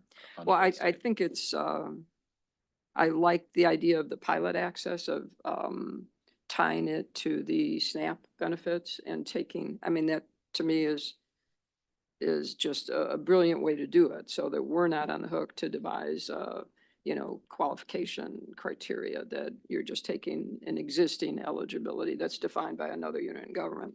So I think it's a good program and be interesting to see if it goes anywhere. I mean, one would think that the state asking us to do this would want us to have a consolidated. I also think there's tremendous benefit when somewhere in the report, you've got, what the CTA does, what the Metro does, what PACE does, and they don't all line up. They're not all the same in terms of who they give benefits to. So I think doing it on a more equitable basis, and in referring to the gentleman who made some public comment, I think it does reach to equity. And I totally understand the comment that if you're gonna fund this, if the state doesn't fund it and we have to fund it, we being RTA, then, and the service bureaus, then yes, you have some funding that isn't available to provide more service. But if the state is interested in doing this, they should fund it, and you do achieve equity across the people that need access to transit. So appreciate the report. So Director Groven. Yeah, just a question, if I'm reading the transit affordability graph correctly. So there's, in there, it looks like Metra has dropped their fares by 60% over the last 3 years. How have they been able to accomplish that? Well, so one thing I should mention here is the comparison here is on average fare, not on base fare. So one key element to understand about Metra's fare policy is the Fair Transit South Cook pilot. So they offered a universal reduced fare on 2 lines, the Metro Electric and Rock Island. And over quite a long period that pilot lasted. So that has had an impact on their average fare. But then additionally, as Malik was kind of referencing earlier in the presentation, there are far fewer people that are buying monthly fares across all transit in the United States, and I assume these trends carry in other countries as well. So the average fare price across peers, across pretty much every transit system has really declined substantially since COVID, as more people are buying shorter term products. But yeah, the big spike in Metra's change, I think, is mostly driven by the South Cook pilot. I would add that the restructuring of the fare system with fewer zones meant that folks who had the highest monthly pass prices saw a significant reduction in prices. So if you remember pre-pandemic, if you were Kenosha to downtown Ryder, the fare is significantly lower now, even if it's higher than the $100 that was temporarily during the pandemic. So that also helps lower the average fare calculation for Metra. Also, I'll mention between, I say 2011 and 2019, Metra went through a period of significant fare increases. If you remember, every year, I think that reversal since the pandemic and everything we talked about sort of helped recalibrate their structure, where it went up quickly and then came down. Yeah, I was thinking about the kind of restructured zone, but that was pretty recent. That was the last. Yeah. But there was the $100 monthly during COVID that they provided. So that's also part of that earlier drop from sort of during the pandemic into now. Good, thank you. Any other questions? Rob, you next. I'm Rob Nash with the Department of Government Affairs. I'll be presenting an update on the Illinois General Assembly's 2024 spring session and an overview of the state's fiscal budget. Next slide, please. Last month, the Illinois General Assembly concluded the spring legislative session by passing a $53.1 billion state fiscal budget for fiscal year 25. This year's budget includes additional revenues to support spending, including new fees on sports gambling and reforms to the state's sales tax structure. Some of these new revenues will have an impact on transit, and I'll speak to that in a moment. Legislators have also scheduled the fall veto session for November 12th through the 14th and November 19th through the 21st, following the general election to be held on November 5th. We just note those, they're always, as the saying goes, when the General Assembly's in session, be prepared for all things. Typically, the state General Assembly only acts on bills that have been vetoed or amendatorily vetoed, and new items are not generally considered. There's an exception almost every year, though, that proves that rule. So there are oftentimes discussions on new products, or excuse me, new proposals. And just in terms of the political algebra, I guess, you'll have a series of people who have just come off elections, some of whom will be ending their careers or who have lost, and a whole group of lawmakers pending to be introduced and sworn in January. So it is a unique time in the General Assembly, and we just wanted to note that for you. Obviously, the conversations on transit funding and the urgent need to address it will build over the summer and the fall, and we expect new revenues for transit to be on that conversation list as the General Assembly comes back. Next slide, please.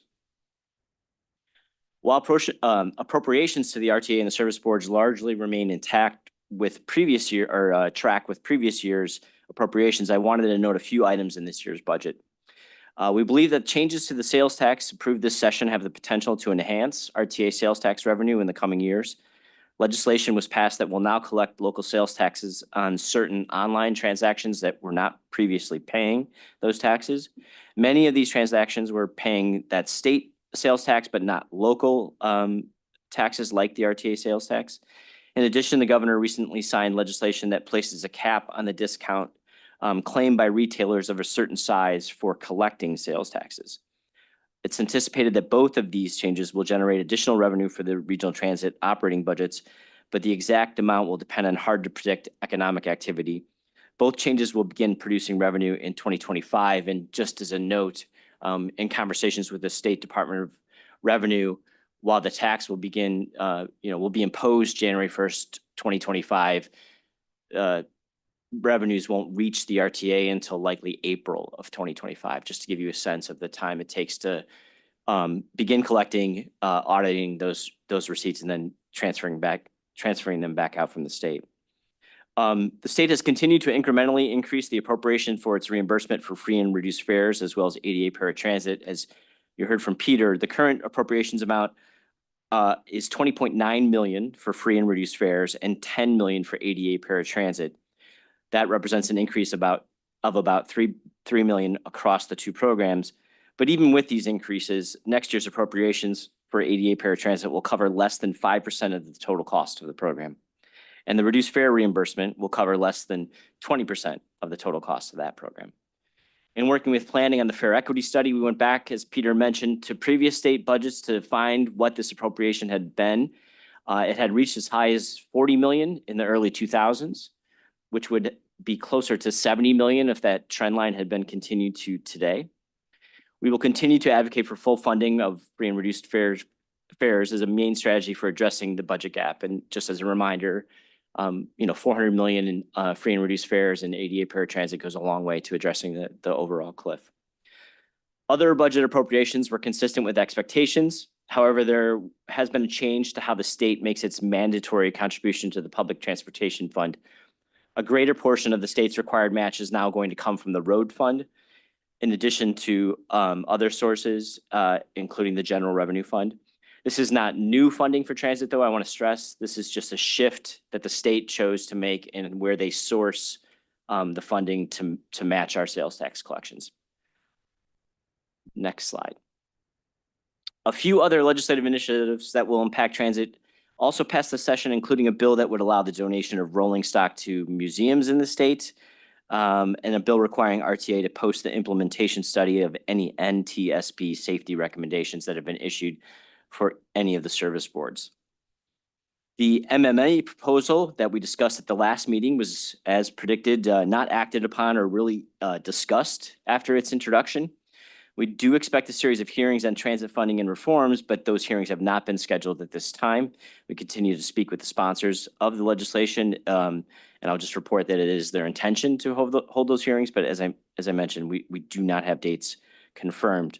We will keep you aware of when those meetings are scheduled and about opportunities for board members to participate in those hearings. There is some expectation that there would be a series of hearings held around the region. I think that's part of the conversation that they're having currently. It has been our communication to the sponsors that, much like our budget process, making sure to hit all corners of the region, it would be something that's very important, especially given some of the concerns from the collar counties in particular on proposals to change the supermajority requirements at the proposed board. Meanwhile, RTA staff plans to continue to outreach to key legislators to provide resources and information around the scope and timing of the fiscal cliff. And we will continue to stress the urgency of identifying additional funding. I just want to stress that, 2026 seems far off and 2025 might even seem far off, but we have to start making some important decisions around the gap that we're going to confront in the relative near term. And that is going to be part of the message that we need to communicate to lawmakers. We will focus not just on lawmakers, however, both staff as well as key partners in the transportation and advocacy realm are part of the team to make the case. With that, I'd be happy to answer any questions on the legislative session or the budget or any of the proposals that we've talked about. Director Lewis. Robbie, one time there was discussions about the impact of electric vehicles and the impact on revenues and whether or not there was a way to basically address that issue. Any updates in that vein? Are you referencing the cost, the lack of gas tax being paid by electric vehicles? Yes. Okay. So there was an increase in the registration fees for EVs, but I think as the state contemplates the next capital plan, which focuses primarily on gas taxes currently, there's going to be a very robust discussion about ways to capture some of the burden that EVs are currently not paying through their the gas tax situation.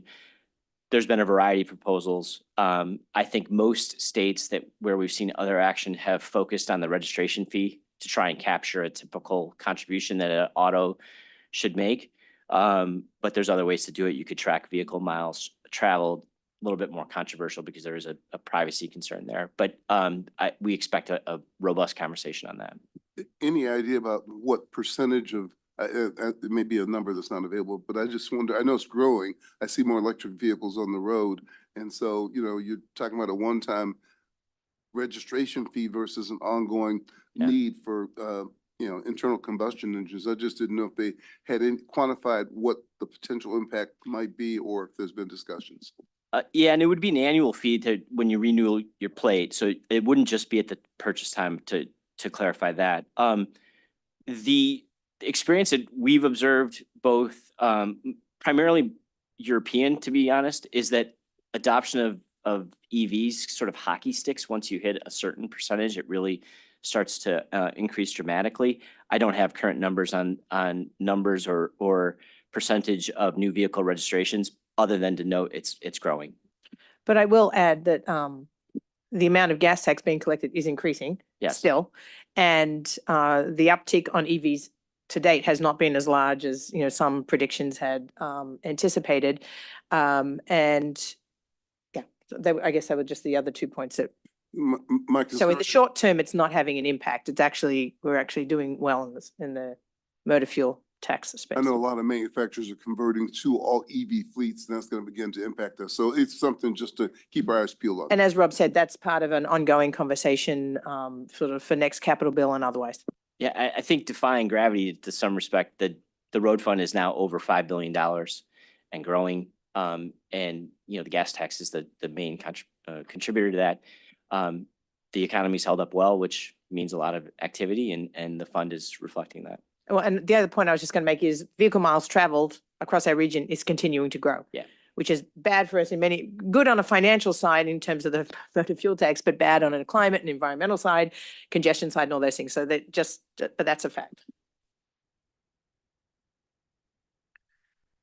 Any other questions, Rob? Rob, thank you, and thanks to your team, our great team in Springfield.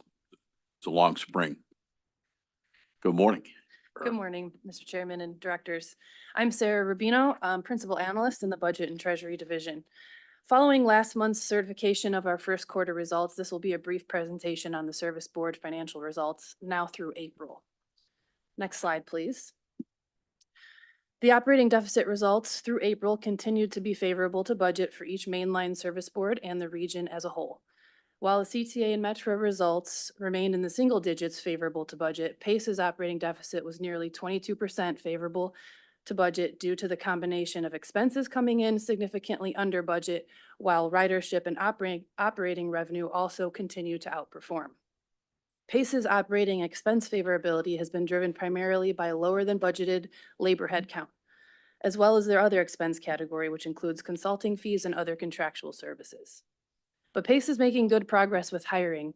In January, they were about 300 full-time employees, or 16% short of their budgeted position level, and by April, this had improved to about 200 positions, or 11% below budget. And as a direct result of that hiring, PACE's monthly operating deficit variances have been trending downward since the start of the year, with January at 27%, February at 24%, March at 20%, and April at 16% favorable, accumulating to this 21.9% favorable variance shown here on the chart.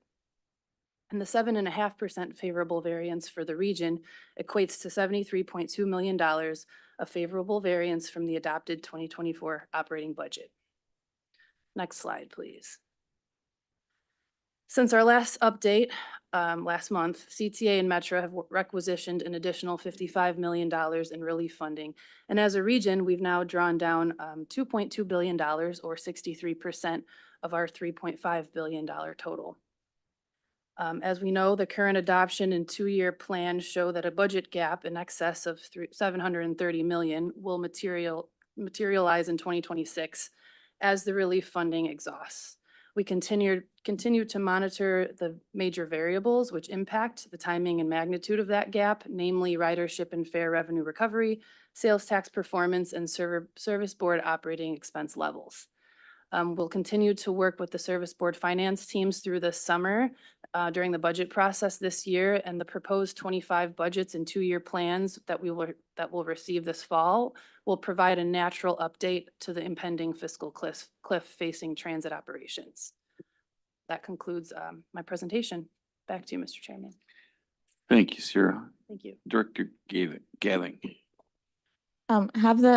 Have Metro and CTA had to draw down any of the relief funding? It's hard to tell since they've been so favorable to budget. Yeah, so Metro and PACE continue to draw as they go, meaning they draw enough federal relief funding to make their budgets whole, so to create a net result of zero. So just enough to make their operating budget zero. PACE has requisitioned 100% of their relief funding already. Okay. Any other questions? If not, thank you all very, very much. The next two items will be covered in one presentation, but we'll have separate votes. Item 7A is an ordinance approving and releasing the RTA 2023 Annual Comprehensive Financial Report. And item 7B is an ordinance approving the combining financial report and certifying compliance with the RTA Act recovery ratio requirements for 2023. And John, you can introduce our great auditors. Thank you. Thank you, Chairman. Good morning, Mr. Chairman and members of the board. I'm John Yu, and I'm a controller here at the RTA. I'll be going over two items regarding the proposed ordinance for approving the RTA's 2023 financial statements. The first ordinance approves the 2023 Annual Comprehensive Financial Report. This report covers only the RTA reporting entity. The RTA Act and our bond covenants requires an audit of the Annual Comprehensive Financial Report. The second ordinance approves the 2023 Combining Financial Report. This report represents the compilation of the financial result of the RTA and the three service boards. The RTA Act requires this report to provide a holistic picture of the overall financial condition of the RTA. While our external auditor do not audit these financial statements, but they do review them, each service board auditors have issued an unmodified, which is a clean opinion for the year 2023 financial statement. Today, we are joined by a representative from our auditing firm, RSM, to cover the topic required by auditing standard. Now, I would like to introduce Bill Sarb, which is our external auditor, Pearsarp is a partner with the RSM and the lead partner on the RTA audit. RSM is the fifth largest CPA firm in the nation and specializes in serving government entities like the RTA. Pearsarp has over 17 years of experience performing the audit of government entities and has significant experience in all aspects of government operation. Bill? Thank you, John. All right, I think next slide, please. Maybe? There we go. All right. Quickly going into the agenda for RSM's portion of the presentation. I'm going to quickly do introductions here in a second. I will remind everyone of RSM's audit scope. We will go over the audit process and our methodology. We will go over the audit results, which is probably what everyone's most excited to hear. We will also talk through the various reports that we will issue opinions on, talk about the federal compliance audit, and then wrap up with our required communications as required by the audit standards. Okay, as John mentioned, I am Bill Sarb, a partner with RSM. I've been working with RSM for over 17 years. I have with me today my manager, Katie Rodriguez, who's in the audience, and also Maria Prado, a partner with Prado and Renteria, who is our DBE firm partner on the contract for the audit of the RTA. Next slide, please. To remind everyone of our DBE partnership, our contract requires that we meet or achieve the DBE goal of 12%. We are currently on track to meet that goal. In order to meet that goal, direct assistance is provided by Prado and Renteria. They provide staffing assistance to our audit team to perform work over the pension audit, the annual comprehensive financial report or the financial statement audit, as well as the federal compliance audit or single audit. RSM and Prado have been working together for a number of years on this account as well as several others. And we are committed to continuing that relationship and looking at opportunities to expand, specifically on Prado and Renteria's role on the RTA 401k audit in the future. Next slide, please. Covering the audit scope, there are multiple reports included in our audit scope. The most significant one being the annual comprehensive financial report, which is the all-encompassing report of the RTA as a whole, RTA only as a whole. In addition, we also perform compilation procedures for the special purpose combining report, which takes the RTA report and combines that with the reports of the 3 service boards. We also perform a standalone audit of the RTA Joint Self-Insurance Fund, as well as a standalone audit of the RTA Metra and PACE pension plan. In addition to the financial statement audit for the pension plan, we also perform a plan allocation audit in accordance with the requirements of GASB 68. Also, we perform the federal compliance or single audit, which is done under the uniform guidance from the federal government. And finally, we also perform the audit of the RTA 401k plan, which is administered by PACE. Next slide, please. I'm not going to go into all the details, a lot of words on this slide. Just want to remind everybody of the responsibility of the external auditor. Our responsibilities are governed by the auditing standards generally accepted in the United States of America, which are put out there by the American Institute of CPAs. They have all been described in detail in our arrangement letter that was provided to management and signed back on March 28th. Ultimately, our responsibility is to identify and assess the risk of material misstatement on the financial statements of the RTA and to consider those risks in conjunction with the control functions at the RTA, the processes and procedures used by management to account for and report the information. And we then use that information to finalize a risk assessment and design procedures based on those risks to perform our audit. And based on all that, we evaluate the appropriateness of the policies used, the processes used, et cetera, to work with management, perform the audit, and report on conclusions. We're here today to report on those conclusions. Next slide, please. It is a robust process. We rely on a lot of collaboration, communication that has changed over the years. We rely very heavily on technology. That technology is changing every day in our world as well as everybody else's. We work with management on a regular basis. We will use our tools, our technology to achieve the common goal, which is delivering on a result. Next slide, please. From a perspective of our methodology, and it does kind of align with the responsibilities I just spoke to. Step one, from our perspective, is always to get a robust understanding of our client. We've been working with the RTA for several years. We do have a base understanding based on that, but there are always changes. There are always things going on. So we always start from the ground up to make sure we understand what's changed, how that impacts the accounting and financial reporting procedures, and then what we need to do to make sure we understand what RTA is doing in that regard. Like, as I mentioned, we then perform a robust risk assessment to identify potential risks of material misstatement, either because of error or fraud.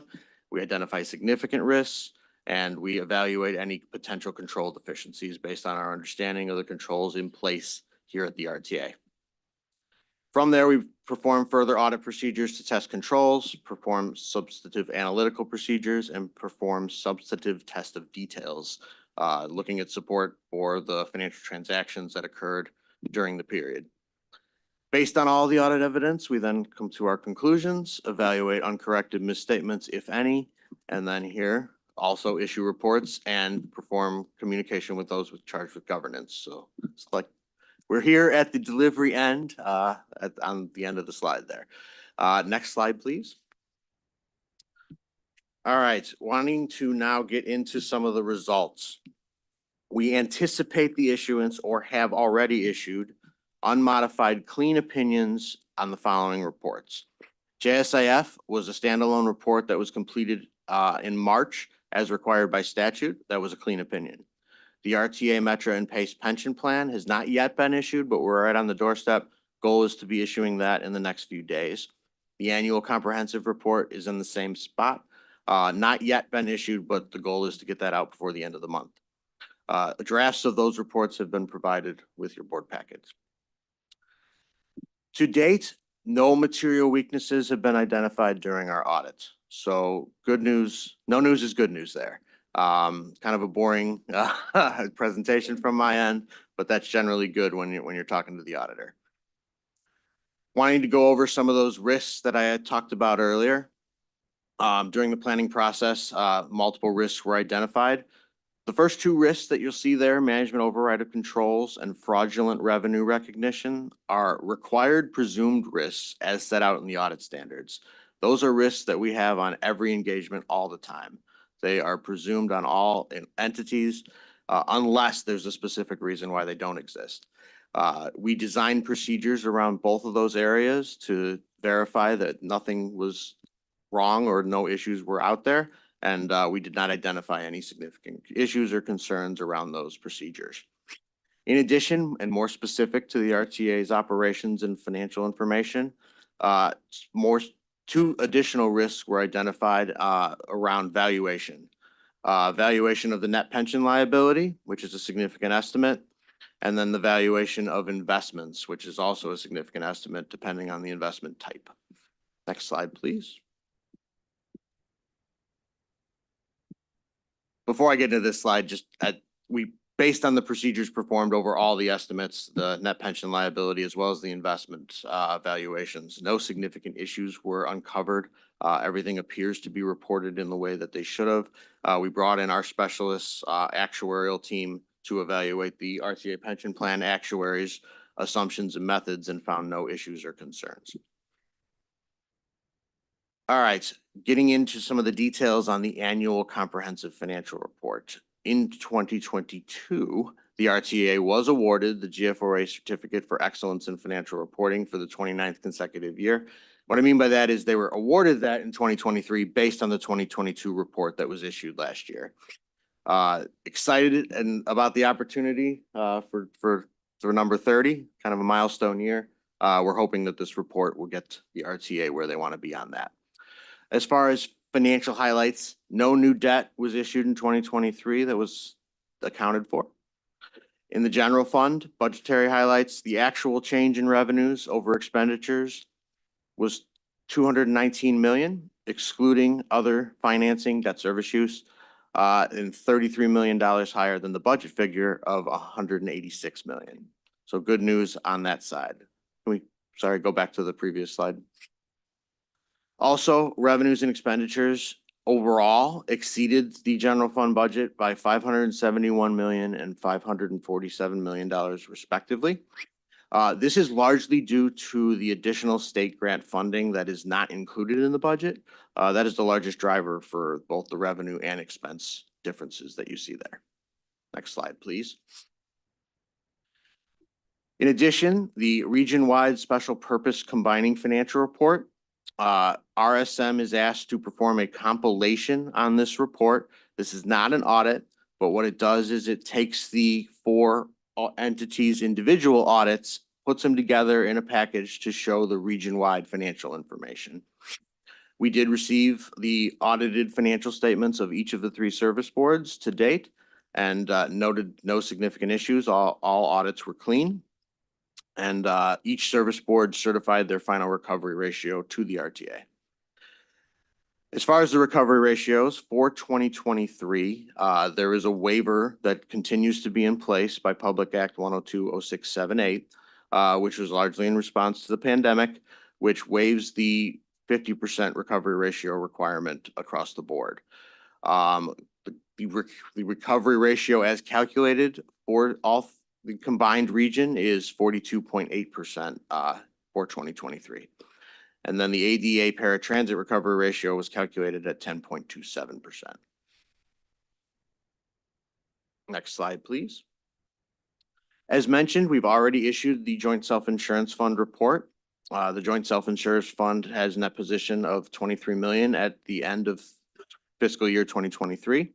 During the year, RTA distributed nearly 10.5 million from the general fund to cover insurance premiums of 9.3 million and other administrative costs. In addition, the RTA, Metra, and PACE pension plan. This plan includes the non-union employees of the RTA, Metra, and PACE. And during the year, combined employer contributions totaled 61.1 million for 2023. Much better results in the pension plan report for 2023 following the markets. The investment markets were in a much more positive place than they were for 2022, which resulted in a $38.2 million increase on plan assets, which is good news. And that also resulted in a market funded ratio increase from 67.5% to 80% at the end of 2023. Next slide, please. Or actually, I will now turn it over to my colleague, Maria Prado, who's going to go over the federal compliance audit. Thank you. Good morning. My name is Maria Prado, and I am the managing partner for Prado and Renteria CPAs. And I will present an overview of the federal compliance audit. And basically, the audit is required for federal funding. And this is an overview of the type of federal funding that we have at the RTA. We reported a total of $2.4 million in federal expenditures during 2024. The most significant programs are listed, and they include program number. They go by catalog of federal award program number. They include program number 20.507, which is the Federal Transit Formula Grants, and it's part of the Federal Transit Cluster. Additionally, we have the 20.513, Enhanced Mobility of Senior and Individuals with Disabilities, which is part of the Transit Service Cluster. We also have 20.516, Job Access Revenue Commute, which is part of the Transit Services Cluster. And based on the results of the expenditures of 2023, we determined that the Transit Service Cluster was the only required major program needing to be tested. So that's the program that we tested during the audit. We performed detailed testing procedures over this particular major program, and to date, we have not identified any instances of non-compliance, and our procedures are still ongoing. Thank you, Bill. Thanks, Maria. Just to follow up, the procedures are ongoing. We are largely complete with the federal compliance audit, but we are kind of wrapping up final conclusions and documentation. That audit is due by the end of September, but our goal is to have that done in either July or August. Next slide, please. Required communications. The next two slides are a summary of what the audit standards require that we make sure that we update those charged with governance on. These two slides will be further detailed in a report to the board that will be issued upon the report of our audit opinions and provided and delivered to you guys for review. To date, during the audit, we did not identify any significant or unusual transactions or significant accounting policies in controversy or emerging areas that were outside of the or lacked authoritative guidance. There were no significant adjustments made to the original trial balance provided to us at the beginning of our audit, and we have not identified any significant uncorrected misstatements or past adjustments in relation to the Act for Audit. Under GAAP, in certain circumstances, management may elect alternative accounting practices. Based on our view and our evaluation, we're not aware of any elections of things that are outside of the standard or the preferable practice. As mentioned, alternative treatments, we're not aware of any significant alternative treatments or outside of the normal accounting procedures being done by management. Next slide, please. During the audit, we have not encountered any significant disagreements with management on the accounting policies or principles used or the judgments made. We're not aware of management consulting with any other accountants or audit firms about accounting or auditing matters. We have not had any significant issues that came up or any significant difficulties in performing our procedures. As mentioned, upon conclusion, these conclusions or these requirements will be detailed in writing, and attached to that report will also be a copy of all written communications between us and management, which include the arrangement letter as well as the management representation letter. That concludes our presentation. I'm happy to take any questions or comments at this time. Any questions or comments? Director Lewis. I just have two. You alluded to the management letter, so that is that the comments that would be in the management letter are included in what you've discussed today? Correct. So I alluded to the management representation letter. The good news is because we don't have any significant issues, there is no management letter. Management letter is generally where our findings that rise to the level of significant issues that need to be reported in writing would occur. Thankfully, we don't have any to date, and we're not expecting any to date. Sure. As far as the management representation letter, so that is the letter that management signs at the conclusion or at our opinion date, asserting that they've cooperated with us, given us everything, updated us on everything through that date that might impact the information that's in their report. Okay. My second and final question is on a couple other boards that said this whole issue of artificial intelligence has been something that's been pretty rampant. A lot of the accounting firms are using that to I guess, augment the work that they're doing. Is that something that either you or Maria are doing, and how's that been utilized, or how's that going? I don't want to speak for Maria, but I will pass this on after I give a quick response. Our AI is a significant topic of conversation within our firm. We have been and we have implemented certain tools and uses carefully, is what I'll say. ChatGPT is the first one that I can bring up. That is one that we discourage the use of from the perspective of just going out in the public setting. We've developed our own, I forget the acronym we use, but it's essentially the RSM GPT. It's more limited and controlled versus encouraging the use of just something that's out there. So we have implemented that and utilized that to a certain extent. And we've also utilized other tools around AI. And the other comment that I can make is I was at our owners meeting last week. And that was a significant topic of conversation. AI, innovation, the changing world that we all live in. I'm not sure how aware you are, and I won't bore you with the details, but a concerning thing for us in the public accounting realm these days is the lack of interest from college kids in taking accounting these days. Resources are at a premium that they've never been at before. My career, I've been around for 17 years, which is not that long in the grand scheme of things. But as I've talked to colleagues who have worked for longer periods, including my predecessor here, who just retired, by the way, Joe retired. Joe Evans, you may recall, presenting, he retired officially April 30th of this year.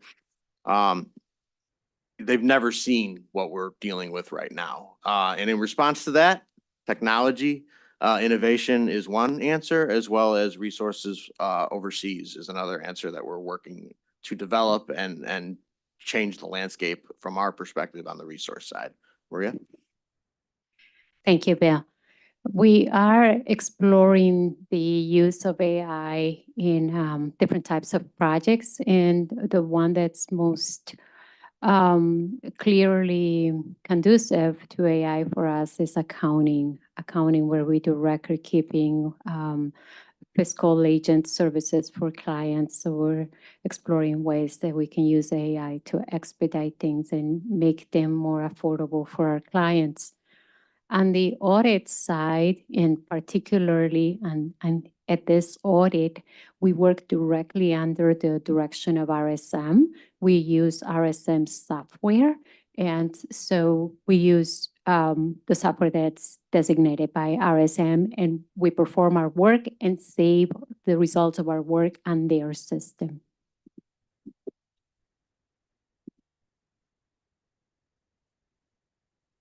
John? Thank you. Thank you, Bill and Maria. At this time, the staff requested the board to conduct a vote on the following ordinances that approves the RTA's 2023 Annual Comprehensive Financial Report and the Combining Financial Report, which certifies the RTA Act recovery ratio. Mr. Chairman, this concludes my report. Thank you. And Kevin and Celestine and John, all of you on our finance team and the staff here, thank you very much for working, first of all, for making sure we have a clean audit. But to the auditors, thank you very much for, your guidance and work with our staff. I just did an AI seminar at the Driehaus College of Business this week. So Director Lewis, I was there mesmerized by, what the trends are in AI, although as they told me, AI has been around for a lot longer than we realize. It's just moving at that light speed. And then I just saw the dean of the Kelly School of Business at Indiana University who expressed some of your concerns with respect. And I have a daughter at the Kelly School and hear about accounting, and just the need to pay attention to accounting and to get 20-year-olds to actually want to do what you do, both of you do, Maria, for a living. So thank you very much. So with that, we'll take these on two separate votes. I need a motion and a second on item 7A, which is the RTA Annual Comprehensive Financial Report first. Can I have a motion and a second on that? Director Carey moves, seconded by Director Colson, that we approve item 7A. And Joey, please take a roll call on that. Director Indalcio? Aye. Director Carey? Aye. Director Colson? Director Fuentes? Aye. Director Gathing? Aye. Director Gorman? Aye. Aye. Director Holt? Director Lewis? Aye. Dr. Melvin? Director Pang? Yes. Dr. Ross? Yes. Dr. Sagar? Wait, he's voting yes via Zoom. Dr. Yonan? Yes. And Chairman Dillard. Yes. That is 13 ayes. Thank you. So that item 7A is approved. 7B is the ordinance approving the combining financial report and certifying compliance with the RTA Act recovery ratio requirements for 2023. And again, how about a motion from Director Carey, seconded by Director Colson, that item 7B be approved. And with that, Madam Secretary, how about a roll call? Director Indulcio, Yes. Director Carey, Aye. Director Colson, Director Fuentes, Aye. Director Gathing, Aye. Director Gorman, Aye. Director Groven, Aye. Director Holt, Director Lewis. Yes. Director Melvin, Director Pang, Yes. Director Ross, Yes. Director Sager voted yes via Zoom, Director Yonan, and Chairman Dillard. Yes. 13 ayes. Thank you, and that is approved. Thank you all very, very much. Appreciate it. Items 7C through 7F are the approval of contract and expenditure items as they appear on the board agenda. These items include 7C, which is the ordinance authorizing an intergovernmental agreement with service boards to fund a regional day pass, the RDP pilot program that we discussed earlier. 7D is an ordinance authorizing the contract for the 2025 customer satisfaction survey. 7E is an ordinance authorizing a contract for aerial photography. And item 7F is the approval of travel expense reimbursements. Malik is here and available for questions on the IGA for the regional day pass, the customer satisfaction survey, and the aerial photography if there are questions on those. If there's, yeah, Director Colson. Request a separate roll call on 7C. On the day pass, okay? So let's do, Joey, how about well, I need a motion in a second. So on 7C, Director Groven moves that we adopt, seconded by Director Lewis. So this is a roll call on item 7C, which is the regional day pass RDP pilot. With that, Joey, how about a roll call? Director Indulcio, Aye. Director Carey, Aye. Director Colson, No. Director Fuentes, Aye. Director Gathing, Aye. Director Gorman, Aye. Director Groven, Aye. Director Holt, Director Lewis, Aye. Director Melvin, Director Pang, Yes. Director Ross, Yes. Director Sager. Believe he's voting yes via Zoom. Director Yonan Aye. and Chairman Dillard. Yes. 12 ayes and 1 nay. Thank you. So that item 7C, with the exception of one vote, is approved. Now, how about a motion and a second on 7D, 7E, and 7F? Director Gathing moves we adopt those three, seconded by Director Lewis. If there's no questions, Madam Secretary, how about a roll call on D, E, and F of item 7? Director Indulcio, Aye. Director Carey, Director Colson, Aye. Director Fuentes, Aye. Director Gathing, Aye. Director Gorman, Aye. Director Groven, Aye. Director Lewis, Aye. Director Pang, Yes. Director Ross. Yes. Director Sager, yes via Zoom, Director Yonan. Aye. And Chairman Dillard. Yes. 13 ayes. Thank you. And those three items are approved. Any new business to come before the board? Director Ross. Mr. Chairman, I'd just like to compliment the staff for the Transportation Tuesdays. I was able to participate in 2 of those.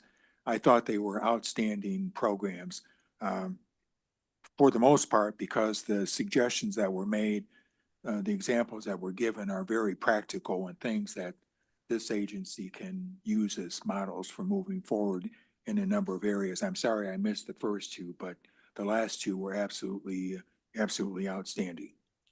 Thank you. And I was on yesterday's too, and I want to thank our 4th member of our intergovernmental team who sort of chaired and led that discussion yesterday. It was excellent.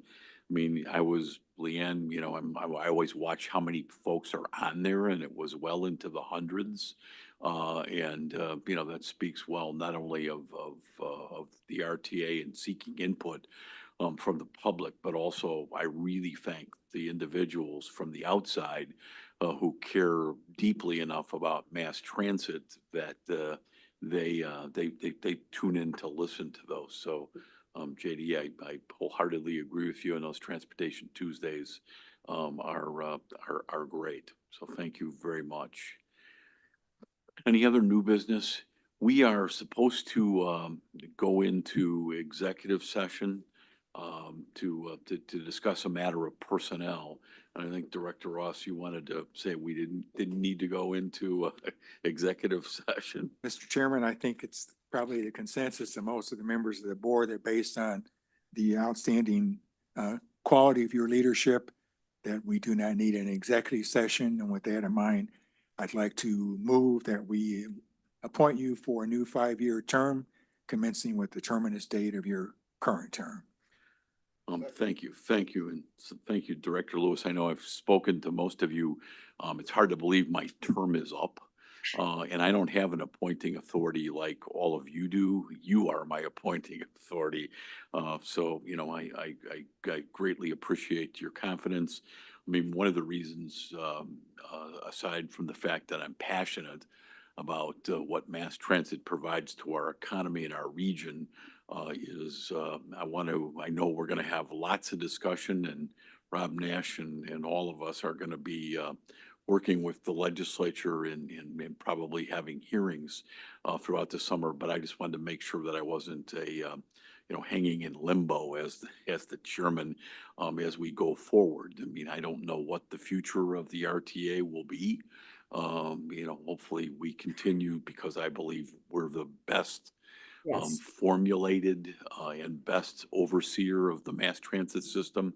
There will be changes for sure, including maybe even the makeup of the board. But I just want to get reaffirmed so that I have the imprimatur of actually having the honor of representing all of you. So with that, I guess JD has moved that you reappoint me. I know, Madam Council, there's an ordinance and it's in the packet, so we'll be voting on the ordinance that I think is in the packet. Is that correct? We were going to have Joey read it into the record Okay, since we were let's going to do come that. out of And executive it's been session. So seconded that's by Director Lewis. Thank you, Michael. Do we need a vote to move to public? No, we're good. It's a short one. Okay. Yeah. Whereas on June 25th, 2014, pursuant to ordinance number 2014-40, Kirk W. Dillard was appointed chairman of the Board of Directors of the Regional Transportation Authority, the RTA, for a term of 5 years, beginning August 1st, 2014, and ending July 31st, 2019. Whereas on May 16, 2019, pursuant to ordinance number 2019-25, Kurt W. Dillard was reappointed chairman of the Board of Directors of the RTA effective August 1st, 2019, for a term of 5 years. Whereas it is in the best interest of the authority to reappoint Kirk W. Dillard as chairman of the Board of Director of the RTA for a term of 5 years beginning August 1st, 2024, until a successor has been appointed and has qualified. Now therefore be it ordained by the Board of Directors of the Regional Transportation Authority that Kurt W. Dillard is hereby reappointed chairman of the Board of Directors of the Regional Transportation Authority for a term of 5 years beginning August 1st, 2024, and until a successor has been appointed and has qualified. Thank you very much. So it's been moved and seconded. And if there's no objections, or you want to say something, Director? How about a roll call, Madam Secretary? Director Indalcio? Absolutely aye. Director Carey? Aye. Director Colson? Director Fuentes? Aye. Director Gathing? Aye. Director Gorman? Aye. Director Groman? Aye. Director Holt? Director Lewis? Aye, with gusto. Director Melvin? Director Pang? Definitely, yes. Director Ross? Dr. Sager says yes via Zoom. Director Yonan? Yes. And Chairman Dillard. Yes, and thank you all very much. Please. Time flies when you're having fun, pandemic and all. Hey, I just want to say I'm honored, and this is a very diverse board, diverse in expertise and diverse in makeup with a regional perspective. I'm humbled every day to lead a system that defines Chicagoland. Mass transit in this region is what I've lived here my whole life.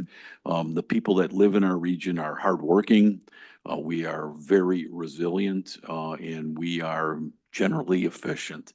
And I think that's what this board symbolizes every day. And despite decades, and that's one of the biggest surprises I have, having been in the legislature, having served in a couple of governor's administrations, and somebody who's ridden since I was a child. This system, when I got here, I just probably didn't realize the decades of underfunding of CTA, PACE, and Metra. And there are thousands of people who keep this system, as Director Yonan knows, as the former Cook County Transportation Czar. There's thousands of people that move, literally more than 1 million people that take our system every weekday. And we will continue to thank them. And these are extraordinary times. I mean, workforce patterns have changed. When I heard discussions earlier today, I used to be for 20 years, a regular monthly Metra Pass purchaser. Even pre-pandemic, I started to slide. I might not work, in the office right down around the corner on Fridays. So, the 10 ride, is Director Colson I became one of those important 10 ride riders, but these are extraordinarily different times of change. And this board is really well suited to meet the changing needs of today's riders, as we heard these presentations today. We're on the right track, and the region cannot afford to have our momentum interrupted by service cuts that will come if we don't find a funding solution to the fiscal cliff that is staring us in the face. So as I begin a new term, I'm confident that the region and the state are going to come together to find a solution, and we will continue to work towards realizing our vision of safe, reliable, accessible transportation that connects people to opportunities. We clearly advance equity, and we combat climate change every day. So I thank you for your vote of confidence again. I look forward to representing you, and again, by phone and email, and door is always open to not only the directors of this board, but to our riders and the general public and elected officials as well. So thank you all very much. And with that, how about a motion to adjourn? Director Ross, thank you. And thank you for your confidence, JD. Moves that we adjourn, seconded by Director Groven. All those in favor say aye. Aye. Opposed, nay. The ayes have it. And thank you all very much for those who are online as well. We are adjourned. Thank you all. John, official welcome to the board too. Glad to have you here. Your expertise will help us. Yeah, Maybe I'll be too much in the weeds. That's all right. we need your leadership. That's all right. Right, well done, PD. Thank you, Michael. Oh, no, congratulations. Yes, congratulations. And thank you. I had a big speech all prepared, but I didn't have a chance to. Oh, my God. Shiona. Yes. Here, man. Yeah, no one would get a smile on my face. Oh, hey, listen. Maria, I have worked with her in my banking, so I know Maria. So she's actually I almost jumped into my banking role, asking about the audit. I know, I had to. It's like, occupational hazard.